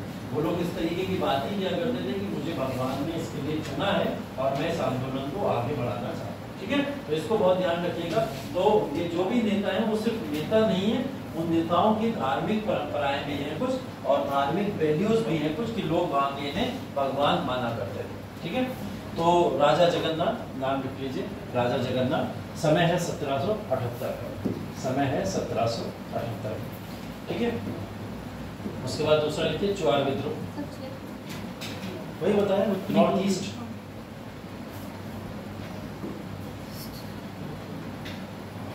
चुआर विद्रोह छोटा नागपुर और बंगाल के बीच का जो क्षेत्र है वो चुआर का इलाका है, चुआर विद्रोह, ठीक है। समय भी इसमें दिया हुआ है 67 से 1802 लिख लेना। ये आंदोलन है, ये विद्रोह नहीं है कि एक ही डेट दिखेगी आपको 1810 या 20 और उसी दिन हो गया, है ना। विद्रोह और मैंने आंदोलन या फिर वॉर में आपको एक फर्क बताया हुआ है, वही फर्क इसमें आपको दिखाई देगा। ऐसा नहीं होता है आंदोलन में कभी कि सेम डे उठा और सेम दिन खत्म हो गया, आंदोलन एक लंबी प्रक्रिया है। तो इसमें आपको ऐसा समय दिखेगा अक्सर कि 1867 से लेके 1767 से लेके 1802 तक ये टाइम पीरियड चल रहा है जिसमें ये चल रहा है। नेता है दुर्जन सिंह इसके, ठीक है, नेता है दुर्जन सिंह। इसके अंदर एक और इम्पोर्टेंट चीज ये है कि यहाँ पर पहली बार युद्ध की नीति के तौर पर गुरिल्ला युद्ध को यूज किया गया था, ठीक है। गुरिल्ला युद्ध समझते हैं आप लोग क्या होता है?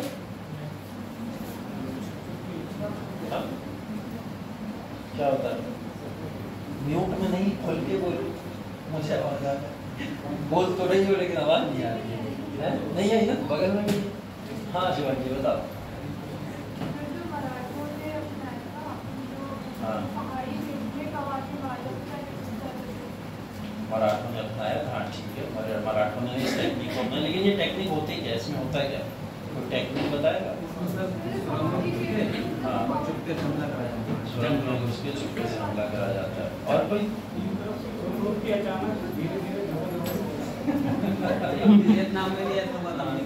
हाँ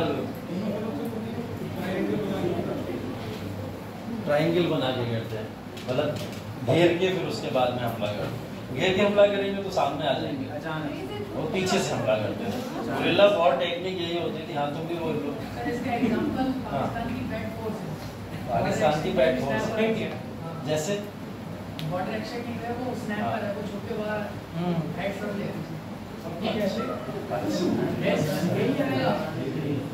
ये सब पबजी खेलने का नतीजा है। बॉर्डर एक्शन की है बैट अमेरिका की स्नैपर रेजिमेंट है, समझ रहा हूँ है, ऐसा ही बोल रहा हूँ। वियतनाम में सब बोलला कमांडो है, हाँ, वियतनाम में, म्यांमार में ऐसे इलाके आज के समय में बहुत हैं जहाँ गोरिल्ला फोर्सेस अपनी वर्क करती हैं। और गोरिल्ला फोर्सेस हिडन फोर्सेस होती हैं। हिडन फोर्सेस का मतलब ये फोर्सेस कभी भी सामने आके वॉर नहीं करती, ना सामने आके लड़ती हैं, ये अपने दुश्मनों के ऊपर छुप के हमला करती हैं। ठीक है, या तो आपको पेड़ पे कहीं देखिए बैठे बैठे मिल जाएंगे कहीं चारों तरफ, और नीचे से सेना जा रही होगी उसके ऊपर हमला कर देंगे, या सुरंगें बना लेते हैं छोटी छोटी उस इलाके के अंदर और उन सुरंगों से निकल के हमला करना शुरू कर देते। इनके पास कोई मॉडर्न हथियार नहीं होते थे, इनके पास ऐसा नहीं होता था कि पिस्टल, बंदूकें या तलवारें तक नहीं होती थी। ये लोग क्या करते थे, भाले से आक्रमण करते थे, है ना, कुल्हाड़ी से आक्रमण करा करते थे, या इस तरीके कभी पत्थर ले लेते थे उससे आक्रमण कर दिया करते थे।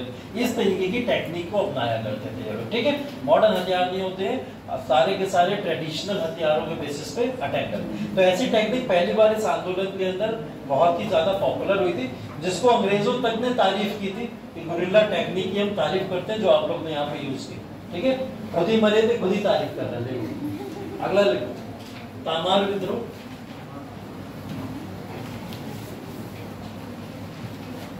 तामार विद्रोह नेता है भोलानाथ राय। छोटा नागपुर क्षेत्र है। छोटा नागपुर का क्षेत्र कहां से कहां तक पड़ता है बताएगा? छोटा नागपुर अगर हम लोग बोल रहे हैं तो कौन से एरिया को बोलते हैं? अब छोटा नागपुर से सिर्फ नागपुर मत समझ लेना, अरे नागपुर से महाराष्ट्र मतलब वही होगा। हाँ, गुजरात से लेकर झारखंड तक, कुछ ज्यादा लंबा नहीं हो गया? ये बड़ा नागपुर तो नहीं बता रहा, छोटा नागपुर ये तुमने बड़ा नागपुर बता। हाँ, छोटा नागपुर का पठार कहाँ से कहाँ तक का इलाका है जो छोटा नागपुर के अंतर्गत आता है? ये तो स्टार्टिंग में पढ़ा होगा ज्योग्राफी की शुरू की क्लासेस में, ओशियोनोग्राफी स्टार्ट किया। अच्छा, तो तुम्हें तो पता ही नहीं ज्योग्राफी में छोटा नागपुर होता क्या है, किस तरीके से कहाँ कहाँ का क्षेत्र है। हाँ लोग, छोटा नागपुर का क्षेत्र नहीं बता रहे हो तुम लोग, मार खाओगे बहुत। विंध्याचल पर्वत से कहाँ तक? उड़ीसा तक। उड़ीसा की सबसे पहले का इलाका है। ठीक है, वहां तक नहीं जा पाता ये क्षेत्र। छोटा नागपुर की बात जब भी होती है, पर्वतों की बात जब भी होती है, तो ये याद रखिएगा, ये जो इलाका है ये विंध्याचल, जैसे इन्होंने बोला, विंध्याचल पर्वतों के नीचे की जो श्रृंखला है पूरे की पूरी, वो छोटा नागपुर प्लेटू या छोटा नागपुर के तौर पर जानी जाती है। और इसके अंदर टोटल मिला के 3 से 4 स्टेट्स कवर होती हैं। ऐसा नहीं एक स्टेट का पार्ट है, सिर्फ महाराष्ट्र का पार्ट नहीं है ना, तो ये ध्यान रखिएगा। इसके अंदर बड़े बड़े कुछ स्टेट्स कवर होते हैं, महाराष्ट्र जिसका एक पार्ट है, राजस्थान जिसका एक पार्ट है। ठीक है, तो ये कुछ स्टेट्स को कवर करता हुआ। तो जब भी यहाँ छोटा नागपुर लिखा हुआ है ना, तो ये मत समझ लीजिए कोई एक इलाका है, एक क्षेत्र है, नहीं, इसके अंदर कई सारे राज्य भी है। राजस्थान का दक्षिणी इलाका आता है, आता है। हाँ, पश्चिम बंगाल, बिहार, झारखंड और उड़ीसा। झारखंड, उड़ीसा पूछना एक बार आज मैम से, मुझे लग रहा है शायद आता है। ठीक है, वैसे भी मैं ज्योग्राफी का टीचर थोड़ी, मुझे सही बता दूँ। ठीक है, जितना मुझे पता है मैंने उतना बता दिया। ठीक, आप पता कर लेना एक बार। फिर भी मुझे लगता है ऐसा कि थोड़ा सा इलाका उसका उसमें टच होता है, नहीं होता है तो फिर अच्छी बात। आप लोग को पता होगा, कम स्टेट याद करने पड़ेंगे ना ज़्यादा चीज़। मेनली पार्ट झारखंड पड़ता है। हाँ, मेन तो झारखंड है, मेन झारखंड का इलाका है, मेन झारखंड का है। राजस्थान को पूर्वी इलाका कुछ आता है। राजस्थान का कुछ इलाका वही मुझे भी याद है, क्योंकि मैंने जो 2017-18 में याद किया था उस हिसाब से बताया मैं तुम लोग को। नेता लिख लो, भोलानाथ राय। ठीक है, इसके नेता है। और टाइम पीरियड 1789 से 1832 तक चला।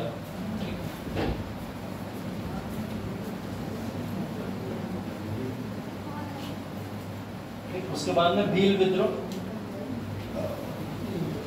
उसके बाद में लिखो भील विद्रोह।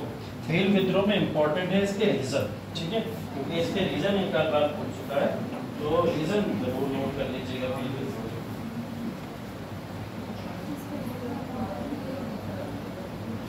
जनजाति है कहाँ पर?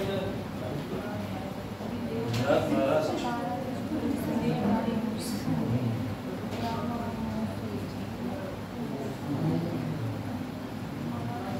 भील विद्रोह लिख लो, पहले समय काल लिख लो, इधर क्या है 17 से 19।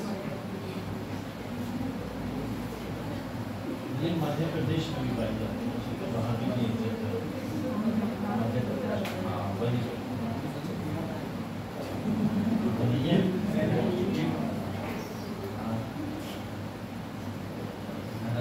बता देगा।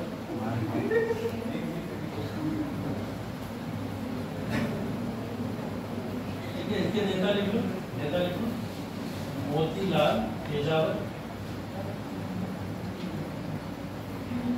मोतीलाल तेजावत और हिरिया भील, मोतीलाल तेजावत और हिरिया भील, हिरिया हिरिया हिरिया हिरिया भील, ठीक है, ये नाम है। इसमें कारण देखो इम्पोर्टेंट है, कारण के अंदर इसमें लिख लो ये विद्रोह, ये विद्रोह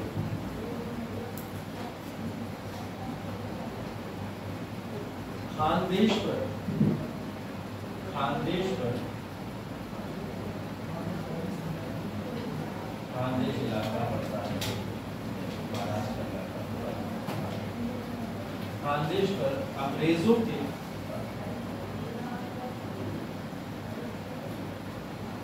आक्रमण के बाद, आक्रमण के बाद चलाया गया, चलाया गया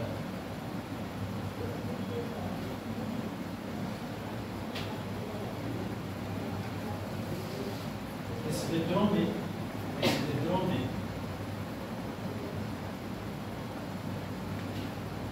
इस विद्रोह में भील समुदाय के लोगों ने, भील समुदाय के लोगों ने, भील समुदाय के लोगों ने जंगल और जमीन के अधिकार, जंगल और जमीन के अधिकार खो दिए, जंगल और जमीन के अधिकार खो दिए,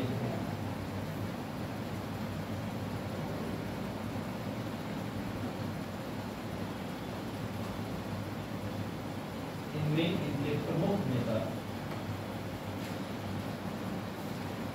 इनमें इनके प्रमुख नेता हिरिया भील की, हिरिया भील की हत्या ने, हिरिया भील की हत्या ने इस आंदोलन को, इस आंदोलन को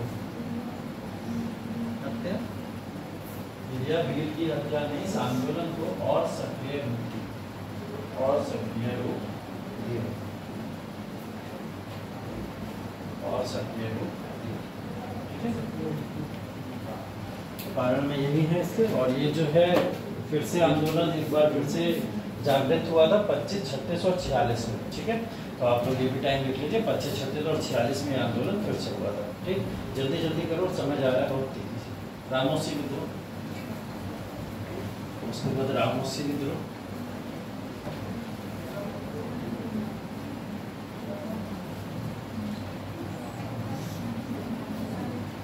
रामोसी विद्रोह, रामोसी विद्रोह का समय लिख लीजिए 1820 से 1826, 1820 से 1826, ठीक है। नेता है चित्तूर से, नेता है चित्तूर से,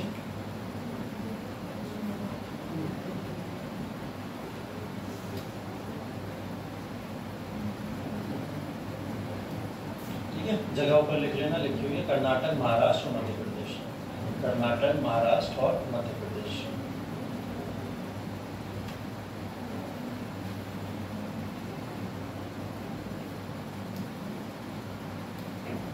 ठीक है।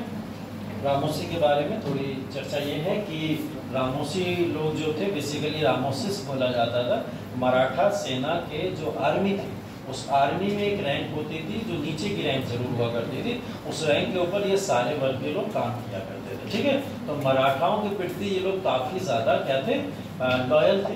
उसकी वजह से मराठाओं को वहाँ से हटाने की वजह से ये सारे के सारे लोग भड़क गए थे, जिसके बाद इन्होंने इस आंदोलन को नींव दी थी। ठीक है, अब आप मराठा जब भारत से हटाए गए उस समय याद कर लो, 1818 का समय है, 1718 है ना, और मराठा को हटाने के बाद में ये आंदोलन हो रहा है। तो रामोसिस विद्रोह 20 से 26 का समय काल है जिस समय में ये विद्रोह हो रहा है। तो किसकी वजह से हुआ था? मराठों को गद्दी से हटाने की वजह से, या उनको अपनी पावर्स उनकी जो छीनी गई थी उसकी वजह से इस आंदोलन को चलाया गया था। ठीक है, इसको ध्यान रखिए। अहोम विद्रोह, अहोम विद्रोह असम 1828 से 33, असम 28 से 33। गोमधर कुंवर नाम है नेता का, जो इम्पोर्टेंट नेता है इसके, गोमधर कुंवर, गोमधर कुंवर इसके नेता है इम्पोर्टेंट। ठीक है, हो गया। इसमें एक चीज और लिख लेना, 1826 में एक संधि हुई थी। इसी विद्रोह में कहीं में भी डैश लगा के लिख लो, इम्पोर्टेंट जो इसका फैक्ट वो है, यंडाबू की संधि इस समय में हुई थी। ठीक है, यंडाबू की संधि इस समय में हुई है 1826 में। तो इस संधि को याद रखिएगा। ये संधि बेसिकली अंग्रेजों का बर्मा के साथ में एक युद्ध है, पुराना युद्ध। उस युद्ध की चर्चा हम लोग करेंगे जब हम लोग कुछ मेजर रिवॉल्ट्स या फिर वॉर्स पढ़ेंगे, तो उसके अंदर इसकी चर्चा होगी। तो उस युद्ध के बाद ही यहाँ पे एक संधि, यंडाबू की संधि हुई थी, जिस संधि की वजह से ये वॉर या फिर ये आंदोलन क्रिएट हुआ था। ठीक है, इस आंदोलन को क्रिएट हुआ था।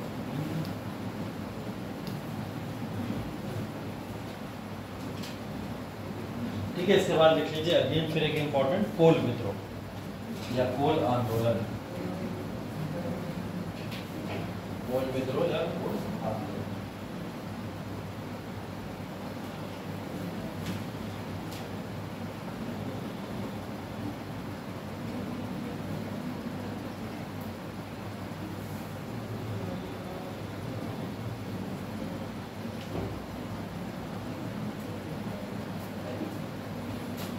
छोटा नागपुर का क्षेत्र है 35 से 32 तक।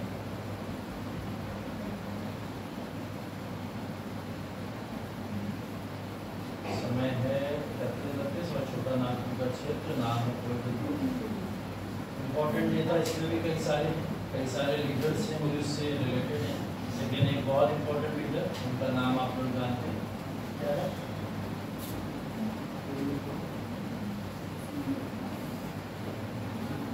जवाहर भगत लिखिए, नेता जवाहर भगत।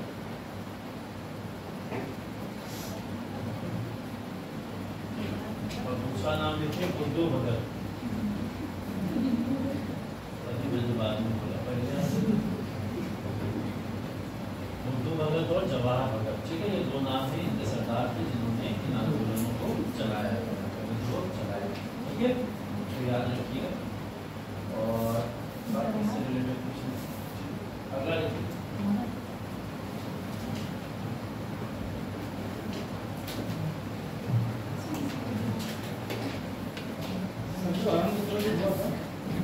सरकार ने पहले तो कोशिश किया था, क्या चीज?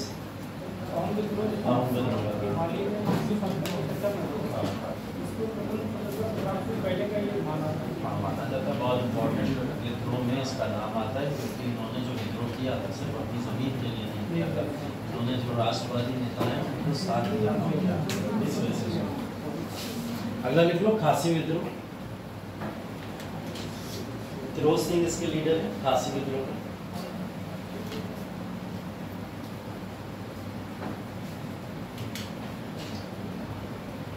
ठीक है, समय काल है 29 से 33 तक, 1829 से 33 तक, 1829 से 33 तक इसका समय काल है।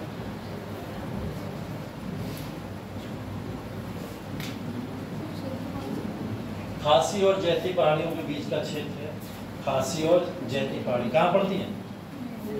मेघालय।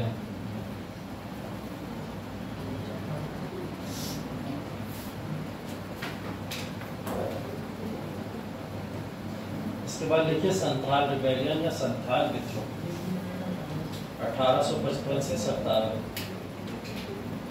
संथाल रिबेलियन इलाका है बेसिकली बिहार का, झारखंड का।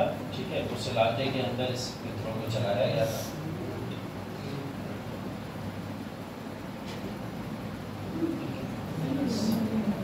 सिद्धू और कान्हू इसके नेता हैं, सिद्धू और कान्हू इसके नेता हैं जिन्होंने इस आंदोलन को चलाया था, सिद्धू और कान्हू। और देखिए 1857 के विद्रोह में इस विद्रोह का बहुत बड़ा योगदान है ना। जब इस तरीके का एक विद्रोह चला भारत के अंदर, तब इसमें भी भारतीयों को हिम्मत मिली कि भारत में एक बड़ा विद्रोह क्रिएट किया जा सकता है। तो संथाल का नाम काफी ज्यादा है उससे रिलेटेड, ठीक है। तो संथाल का नाम यहाँ पे याद रखिएगा। और संथालों ने जो विद्रोह किया था उसके पीछे एक कारण इंपॉर्टेंट है, वो लिख लीजिए, कारण लिख लीजिए, क्योंकि संथाल एक इंपॉर्टेंट रिबेलियन पूछा जा सकता है।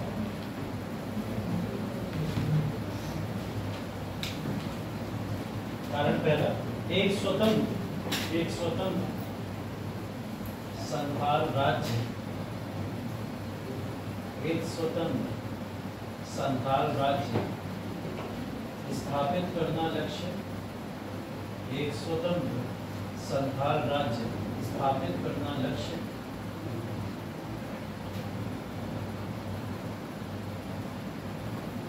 दूसरा, स्थायी बंदोबस्त एवं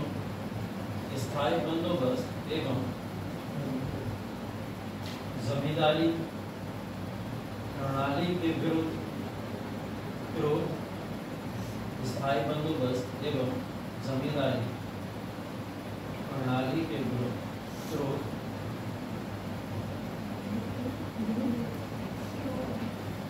तीसरा,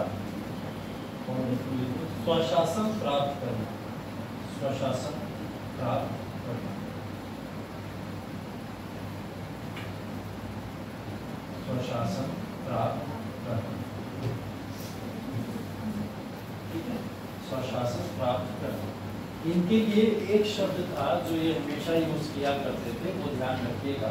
संथालों ने भारत के, चाहे वो लोग हों चाहे अंग्रेज हों, हर किसी के खिलाफ इस विद्रोह को चलाया था। ऐसा नहीं है ये विद्रोह सिर्फ और सिर्फ अंग्रेजों के खिलाफ चला हुआ विद्रोह है। इस विद्रोह को बेसिकली पूरे भारत की उस जनसंख्या के खिलाफ चलाया गया था जो भी जंगल के क्षेत्रों के अंदर घुस के उनको किसी भी तरीके से डिस्टर्ब या परेशान करते थे। तो ये बोला करते थे, एक शब्द यूज करते थे, दीकू, ठीक है। उस शब्द को याद रखिएगा, एक शब्द ये लोग यूज करते थे, दीकू। और दीकू शब्द यूज किया जाता था आउटसाइडर्स के लिए। जितने भी आउटसाइडर्स होते थे उनके लिए एक शब्द यूज होता था यहाँ पे, दीकू, ठीक है। अब दीकू के अंदर सारे आउटसाइडर्स आ जाते हैं, जो भी जनजातीय लोगों से लेना देना जिनका नहीं था, जो लोग भी बाहर के लोग थे, उन सबको ये लोग अपना दुश्मन घोषित कर चुके थे। और संथालों ने अपना युद्ध जो था वो दीकू के अगेंस्ट में यहाँ पे क्रिएट किया हुआ था। ऐसा नहीं था कि अंग्रेजों के खिलाफ लड़ रहे हैं, जमींदारों के खिलाफ लड़ रहे हैं, साहूकार के खिलाफ, नहीं। इन्होंने जो अपना युद्ध क्रिएट किया हुआ है वो उन्होंने साफ बोला था, हमारी लड़ाई दीकुओं से है, ठीक है। और ये वर्ड जब आता है तो ध्यान रखिएगा, दीकू का मतलब सारे आउटसाइडर्स हैं। अब उसके अंदर चाहे आप ब्रिटिशर्स को ले लो, एक ब्रिटिशर्स भी उसके पार्ट हो सकते हैं, जमींदार भी उसके पार्ट हो सकते हैं, साहूकार भी उसके पार्ट हो सकते हैं, इवन फार्मर्स भी उसके पार्ट हो सकते हैं। और अगर मैं और आगे चले जाऊं तो नेशनलिस्ट भी उसके पार्ट हो सकते हैं, राष्ट्रवादी लोग भी अगर दखल देंगे तब वो भी इसके पार्ट हो सकते हैं, दीकू उनको भी बुलाया जाएगा। तो संथाल अपनी जमीन के ऊपर या फिर अपने इलाके के ऊपर किसी भी तरीके का कोई इंटरफेरेंस नहीं चाहते थे, इसी के अगेंस्ट में पूरा का पूरा विद्रोह, ठीक है। तो इस विद्रोह को ध्यान रखिएगा, इंपॉर्टेंट है, पूछ लिया जाता है और क्वेश्चन पूछा गया कई बार। अगला लिखिए, खोंड विद्रोह। खोंड विद्रोह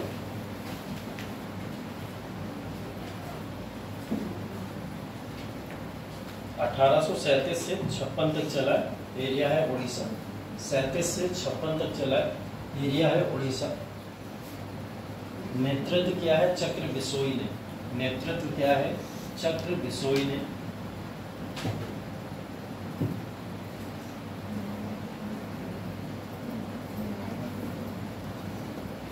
ठीक है, बड़ा इंटरेस्टिंग विद्रोह है ये। इस विद्रोह में हुआ क्या था, सिर्फ उन लोगों की एक परंपरा को अंग्रेजों ने इलीगल घोषित कर दिया था, है ना, उसके ऊपर रोक लगा दी थी, जिसकी वजह से इन्होंने इतना बड़ा विद्रोह खड़ा कर दिया। और वो प्रथा सामने आपको लिखी हुई है ना, मरिया प्रथा चला करती थी इनके, और वो मरिया प्रथा को अंग्रेजों ने बंद कर दिया। कोई लॉजिक लगा सकता है? मरिया प्रथा बलि देना होता है, ठीक है, बलि देना होता है। उस समय जनजातियों के अंदर बलि देना बहुत ज़्यादा अच्छा माना जाता था, लेकिन बलि किसकी? इंसानों की बलि दी जाती थी, ठीक है। यहाँ पे इंसानों की बलि दी जाती थी, मतलब कभी बच्चों की बलि दे दी जाती थी, कभी बूढ़ों की भी बलि दी जाती थी, और जिसको जो सही लगता था बलि देने लायक वो उसकी बलि दे दिया करता था। और बलि प्रथा का भारत के अंदर अंत करने वाला कोई वायसराय या गवर्नर जनरल हुआ जिसने बलि प्रथा का अंत कर दिया था? कौन था बताओ? भारत में बलि प्रथा का अंत करने वाला गवर्नर जनरल पता? सती प्रथा पता है? कौन दिया? हाँ, राजा राम कौन था? Governor general. हाँ, विलियम बेंटिक ने किया था, जो उस समय में गवर्नर जनरल था, ठीक। लॉर्ड एलन बरो, जिसको याद नहीं है या पता नहीं वो लोग लिख लो। लॉर्ड एलन बरो हैं जिन्होंने बलि प्रथा का अंत किया, ठीक है। और ये महिला बलि प्रथा कोंड जनजाति में या कोंड जो भी जनजाति थी उसमें आज के समय में भी पाई जाती है। आज भी ये बलि प्रथा होती है, बट इलीगल है तो इसमें से सामने नहीं आ पाते हैं सब दृश्य, है ना। लेकिन आज के समय में भी ये बलि प्रथा होती है, और जिसको यकीन नहीं है एक बार उड़ीसा जाके देख लो, पता चल जाएगा कि बलि प्रथा होती है।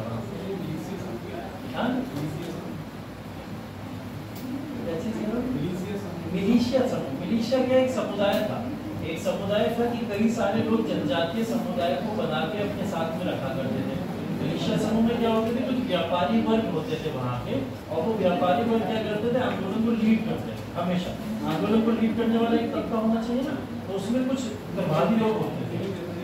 व्यापारी कह सकते हो, उच्च वर्ग कह सकते हो, मतलब वो हो जो जनजाति में सबसे प्रभावी वर्ग होता है, वो मिलिशिया वर्ग, और सबसे प्रभावी वर्ग को व्यापारी वर्ग माना जाता है उस समय। तो इस वजह से ये तो ध्यान रखिएगा। गोंड विद्रोह इससे रिलेटेड है। इसके बाद में अगला विद्रोह कोली विद्रोह, ठीक है। अगला कोली विद्रोह महाराष्ट्र का अहमदनगर 22 से 29 के समय। विराट कोहली नहीं है, ये कोहली है।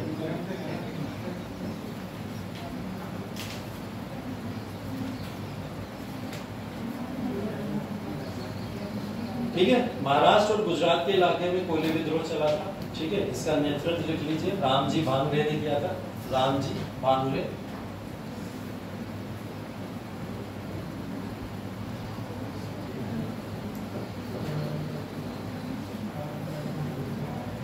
ठीक है। और इंपॉर्टेंट नेता इसके 2-3 है, वो भी लिख लीजिए, नाम लिखे हुए यहाँ पे। मगनलाल भोकल, द्वारकादास और जेठा माधव जी, जेठा माधव जी।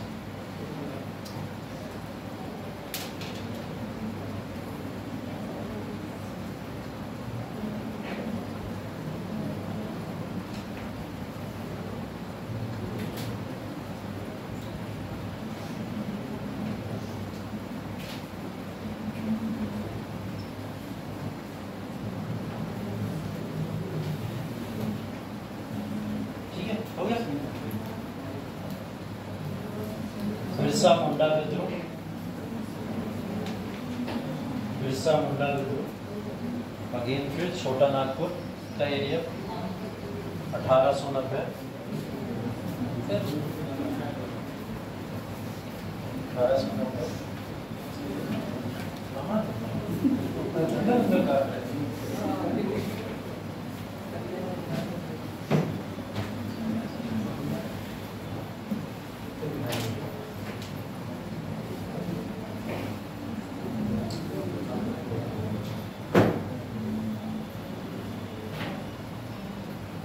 ठीक है, बिरसा मुंडा विद्रोह, और इसका जो नेता है बिरसा मुंडा को ही माना जाता है। बिरसा मुंडा को भगवान माना जाता है आज के समय में भी, और उनकी पूजा की जाती है आज के समय में भी। मूर्तियां बनी हुई हैं हर जगह, है ना।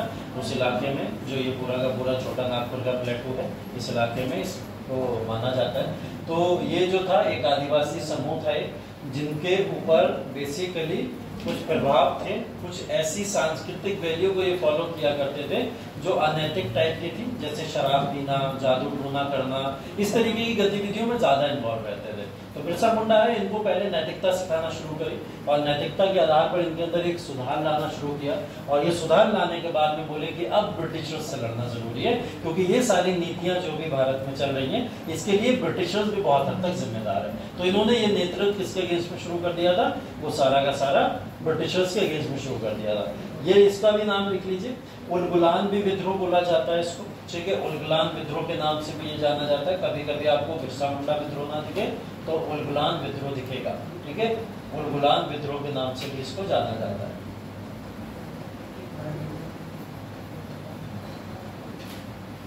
बिरसा मुंडा के नाम के आगे लिख लेना विश्व का पिता, ठीक है। इन्होंने अपने आप को खुद कह के संबोधित किया था, ठीक है, विश्व का पिता।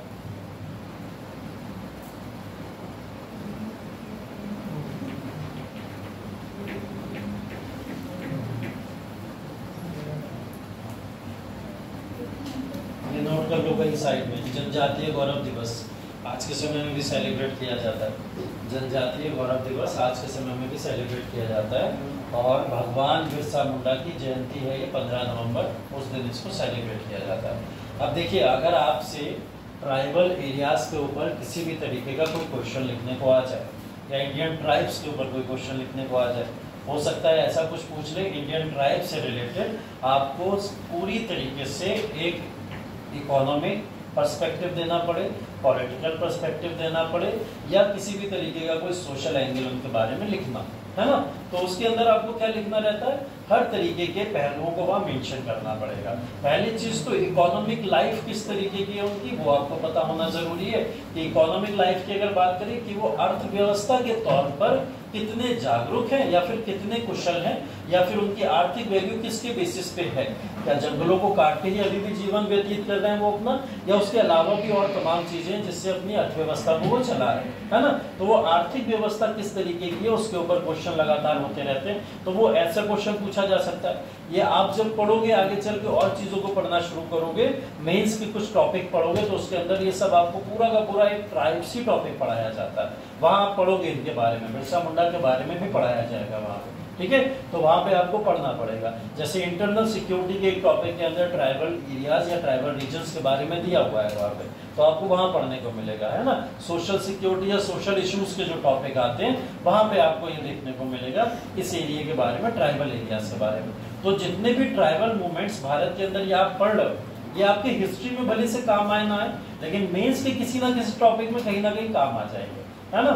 जब भी कोई जनरल क्वेश्चन आपसे पूछा जाएगा ना, जैसे विमेन के ऊपर पूछ लिया, मैंने बताया था ना एक बार कि विमेन उनका फेवरेट टॉपिक है, पूछ लेते, गांधी उनका फेवरेट टॉपिक है, पूछ लेते, है ना। ऐसे ट्राइब्स के बारे में अगर पूछ लिया उन्होंने, तो अगर ट्राइबल एरिया के बारे में या वो ट्राइब्स के बारे में कुछ जनरल स्टेटमेंट दे देते हैं या जनरली पूछ लेते हैं, तो सबसे आसान तरीका होता है इसको लिखने का।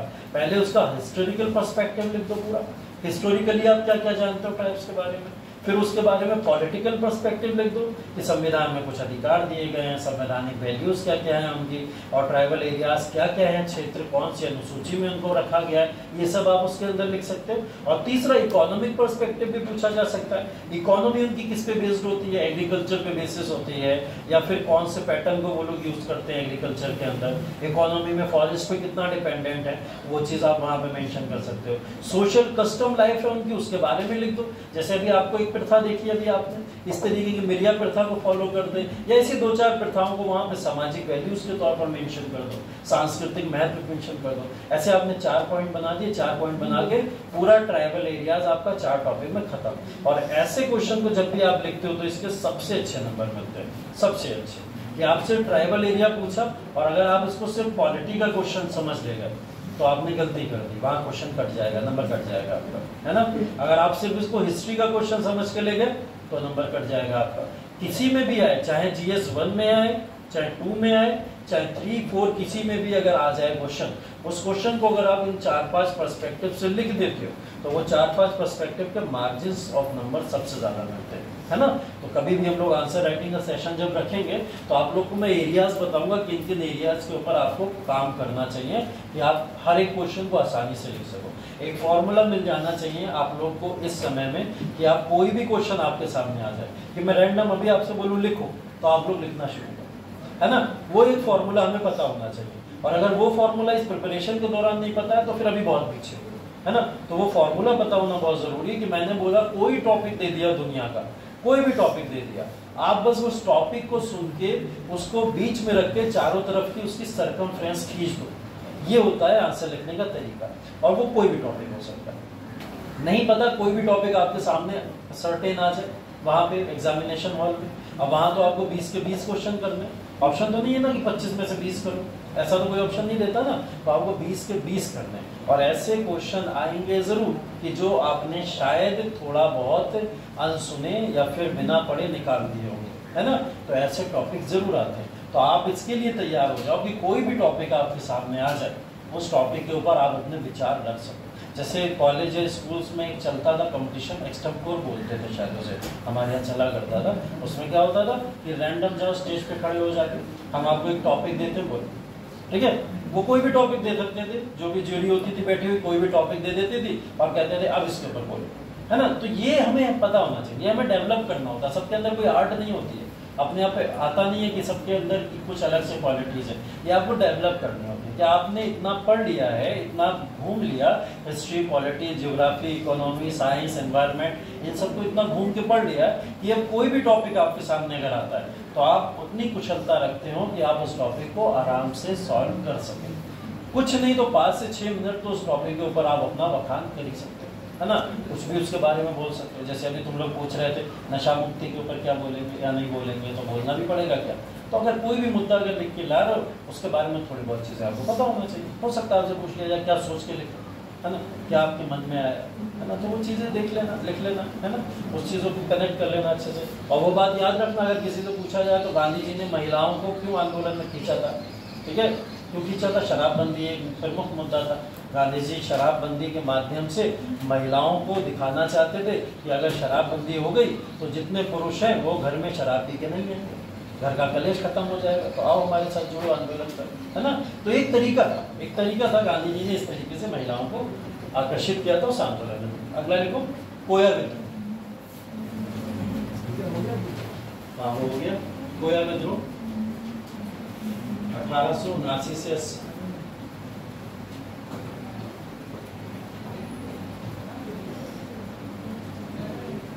आंध्र प्रदेश और ओडिशा, ठीक है, आंध्र प्रदेश और ओडिशा इस इलाके के अंदर ये हुआ था।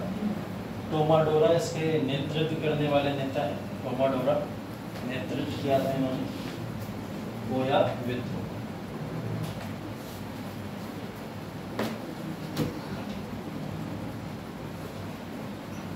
उसके बाद देखो ताना भगत आंदोलन। ताना भगत आंदोलन, ताना भगत आंदोलन छोटा नागपुर ओराव जनजाति से रिलेटेड है। टाइम पीरियड लिख लीजिए 1914 से 1920।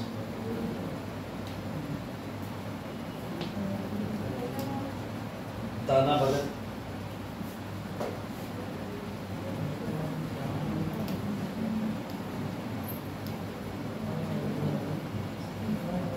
ठीक है। आगे ब्रैकेट में ये भी लिख लेना, ताना भगत जो इस आंदोलन के नेता हैं उनको जतरा भगत के नाम से भी जाना जाता है, ठीक है, जतरा भगत के नाम से भी जाना जाता है।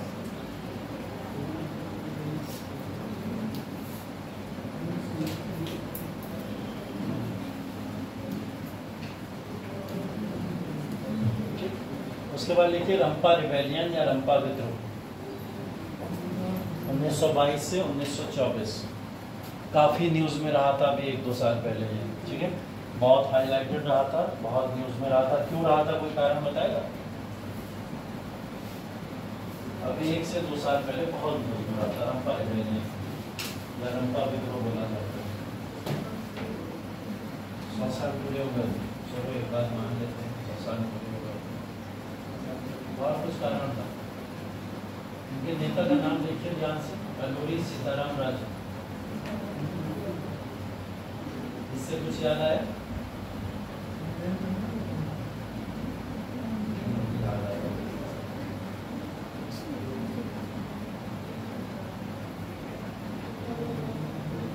कुछ समय पहले एक पिक्चर आई थी बॉलीवुड की जिसका नाम था RRR, है सुना उसके बारे में, है ना। कहाँ पहुँच गई थी, ऑस्कर में पहुँच गई थी, उसको ऑस्कर भी मिल गया था। उस समय में ये बहुत पॉपुलर हुआ क्योंकि वो पिक्चर इन्हीं के ऊपर बनी, ठीक है। वो पिक्चर जिसने भी देखी होगी वो इस पिक्चर को कनेक्ट कर लिया जाएगा उस पूरी स्टोरी से।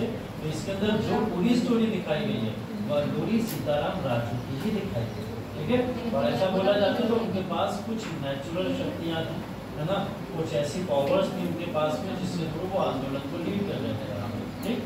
तो ये आंदोलन जो है दक्षिण के इलाके का आंदोलन था और दक्षिण के इलाके के अंदर इस पूरे आंदोलन को ये लीड कर रहे थे। बहुत पॉपुलर हुआ था इस वजह से क्योंकि इसके ऊपर एक पिक्चर आ गई थी और पिक्चर आने के अलावा 100 साल भी 1924 के बाद 2024 में पूरे हुए थे, इस वजह से आंदोलन काफी न्यूज में था, है ना।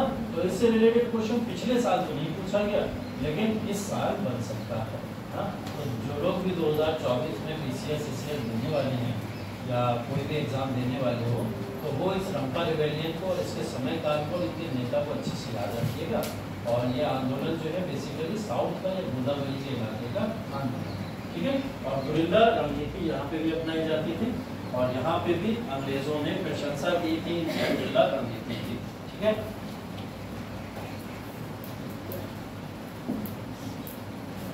लोरी सीताराम राजू बहुत इंपॉर्टेंट नाम है और ये नाम तब न्यूज़ में और आ गया था। एक बार आपको याद होगा अलीगढ़ मुस्लिम यूनिवर्सिटी में उसकी एक संगोष्ठी थी जिसमें हमारे प्राइम मिनिस्टर साहब पहुंचे थे, नरेंद्र मोदी जी। और वहाँ पहुंचने के बाद में उन्होंने एक अनाउंसमेंट किया था वहाँ पे और वो अनाउंसमेंट ये था कि हिस्टोरिकल पॉइंट ऑफ व्यू से बहुत सारे लोग देश में ऐसे हैं जिनके नाम हम देश की आज़ादी में नहीं लेते हैं या उनको भूल चुके हैं। ऐसे बहुत सारे नेता, हमारे नाम वही 10-20 रटे हुए हैं, उसी को हमेशा 15 अगस्त में भी हम लोग गा लेते हैं और 26 जनवरी में भी उन्हीं की चर्चा कर लेते हैं। लेकिन ऐसे बहुत हिडन हीरोज हैं जिनको अनहाइड करना बहुत ज़रूरी है, सामने लाना बहुत ज़रूरी है। तो इन हीरोज को सामने लाइए और ऐसे बहुत सारे एग्जाम्पल्स उन्होंने वहाँ पे दिए थे कि आप लोग इन हीरोज को अगर बाहर ला के इनके बारे में लिखना या बोलना शुरू करोगे तो ये पॉपुलर होंगे, दुनिया के अंदर लोग इनके बारे में जानना शुरू करें। वहाँ पे भी इस नाम को लिया गया था, लोरी सीताराम राजू का नाम वहाँ पे भी लिया गया था कि ये भी एक नेता हैं जिनके नाम को वहाँ पे यूज़ किया जाए। इस वजह से ये थोड़ा सा इम्पोर्टेंट है। अगेन फिर बता दूं मैं कि इसके अंदर जो कारण हैं, जो प्रतिक्रियाएं हैं, जो भी रीजन है वो सब नहीं पूछे जाएंगे। रंपा रिवेलियन पूछ लेगा आपसे, नेता का नाम पूछ लेगा और समयकाल पूछ लेगा, बहुत पूछ लेगा तो क्षेत्र पूछ लेगा, ठीक है। तो इतना याद रखिएगा, इसके अंदर ये पूछा जा सकता है, ठीक। इसके बाद में चेचू जनजातीय आंदोलन,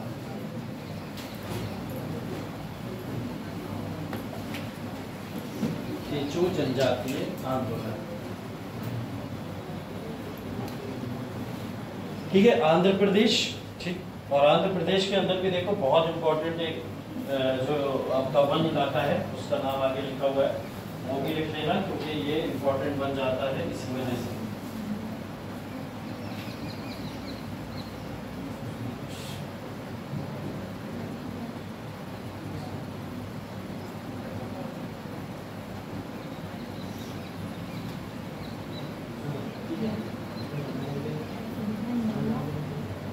इसका समय 1920 असहयोग आंदोलन के दौरान चला था, 1921 और 22 में चला है। 1921 और 1922 में ये आंदोलन चल रहा है। हाँ, इसने आगे चल के सपोर्ट दिया था ना असहयोग आंदोलन को, इस वजह से आंदोलन पॉपुलर होता है, ठीक है। वेंकटैया और गांधी जी इस आंदोलन से जुड़ गए थे और उन्होंने इस आंदोलन को थोड़ा सा हवा भी दी थी जिसकी वजह से आंदोलन और पॉपुलर हो गया। और इसके जो लीडर हैं उनका नाम भी लिख लीजिए, जिन्होंने ये आंदोलन शुरू किया था, उनका नाम था के हनुमंतु। क्या? के हनुमंतु, ठीक है। इस आंदोलन के नेता है और इस आंदोलन से जुड़ाव उनका माना जाता है, ठीक। और ये असहयोग आंदोलन के साथ में चलने वाला एक आंदोलन है, इस वजह से आंदोलन थोड़ा सा पॉपुलर है, ठीक है। तो बस इस आंदोलन को अगर आपसे कभी पूछा जाए कि असहयोग आंदोलन के साथ साथ में या पैरेलल चलने वाले आंदोलनों में से कुछ आंदोलन, तो वो चेचू जनजातीय आंदोलन है जो यहाँ पे पॉपुलर हुआ, ठीक है। ये लास्ट है, लिख लो इसके बारे में। एक्चुअल में ये आंदोलन जो है वो आंदोलन शुरू एक दूसरे लीडर के द्वारा किया गया था। मजबूरन यहाँ पे ये आंदोलन जो है वो रानी के हाथों में आ गया था। और ये आंदोलन कैसे आ गया था इसके बारे में बता देते हैं कि ये आंदोलन देखिए बेसिकली जो है इनके जो भाई थे, चचेरे भाई, उन्होंने शुरू किया था। वो ऊपर नाम जो आपको दिख रहा है जादो नानक, ठीक है, जादो नानक है जिन्होंने इस आंदोलन को शुरू किया था। और इस आंदोलन को बेसिकली मणिपुर से शुरू किया गया था, मणिपुर के इलाके का ये आंदोलन। इसी समय में इनकी हत्या कर दी गई थी इनके भाई की, चचेरे भाई की। तो इनकी मात्र जो रानी है, रानी गायकल्यू, इनकी उम्र इस समय 13 साल, मात्र 13 साल की उम्र थी। और 13 साल की उम्र में इन्होंने इस आंदोलन को अपने हाथों में ले लिया था, ठीक है। तभी इनको उपाधि दी गई थी रानी, ठीक है, या पहाड़ों की बेटी करके इनको उपाधि दी जाती है। और इन्होंने यहाँ पे मणिपुर के अंदर इस आंदोलन को चलाया था। बाद में स्वतंत्रता सेनानियों ने इनको जेल से छुड़ाने की बहुत कोशिश करी, लेकिन 1947 के बाद ही ये जेल से छूट पाई।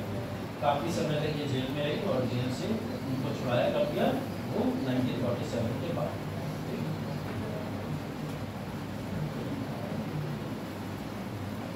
ये अंतिम आंदोलन है, ठीक है।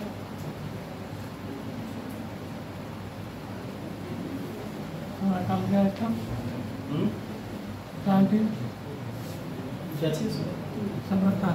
1920 से 30 तक, 20 से 30 तक।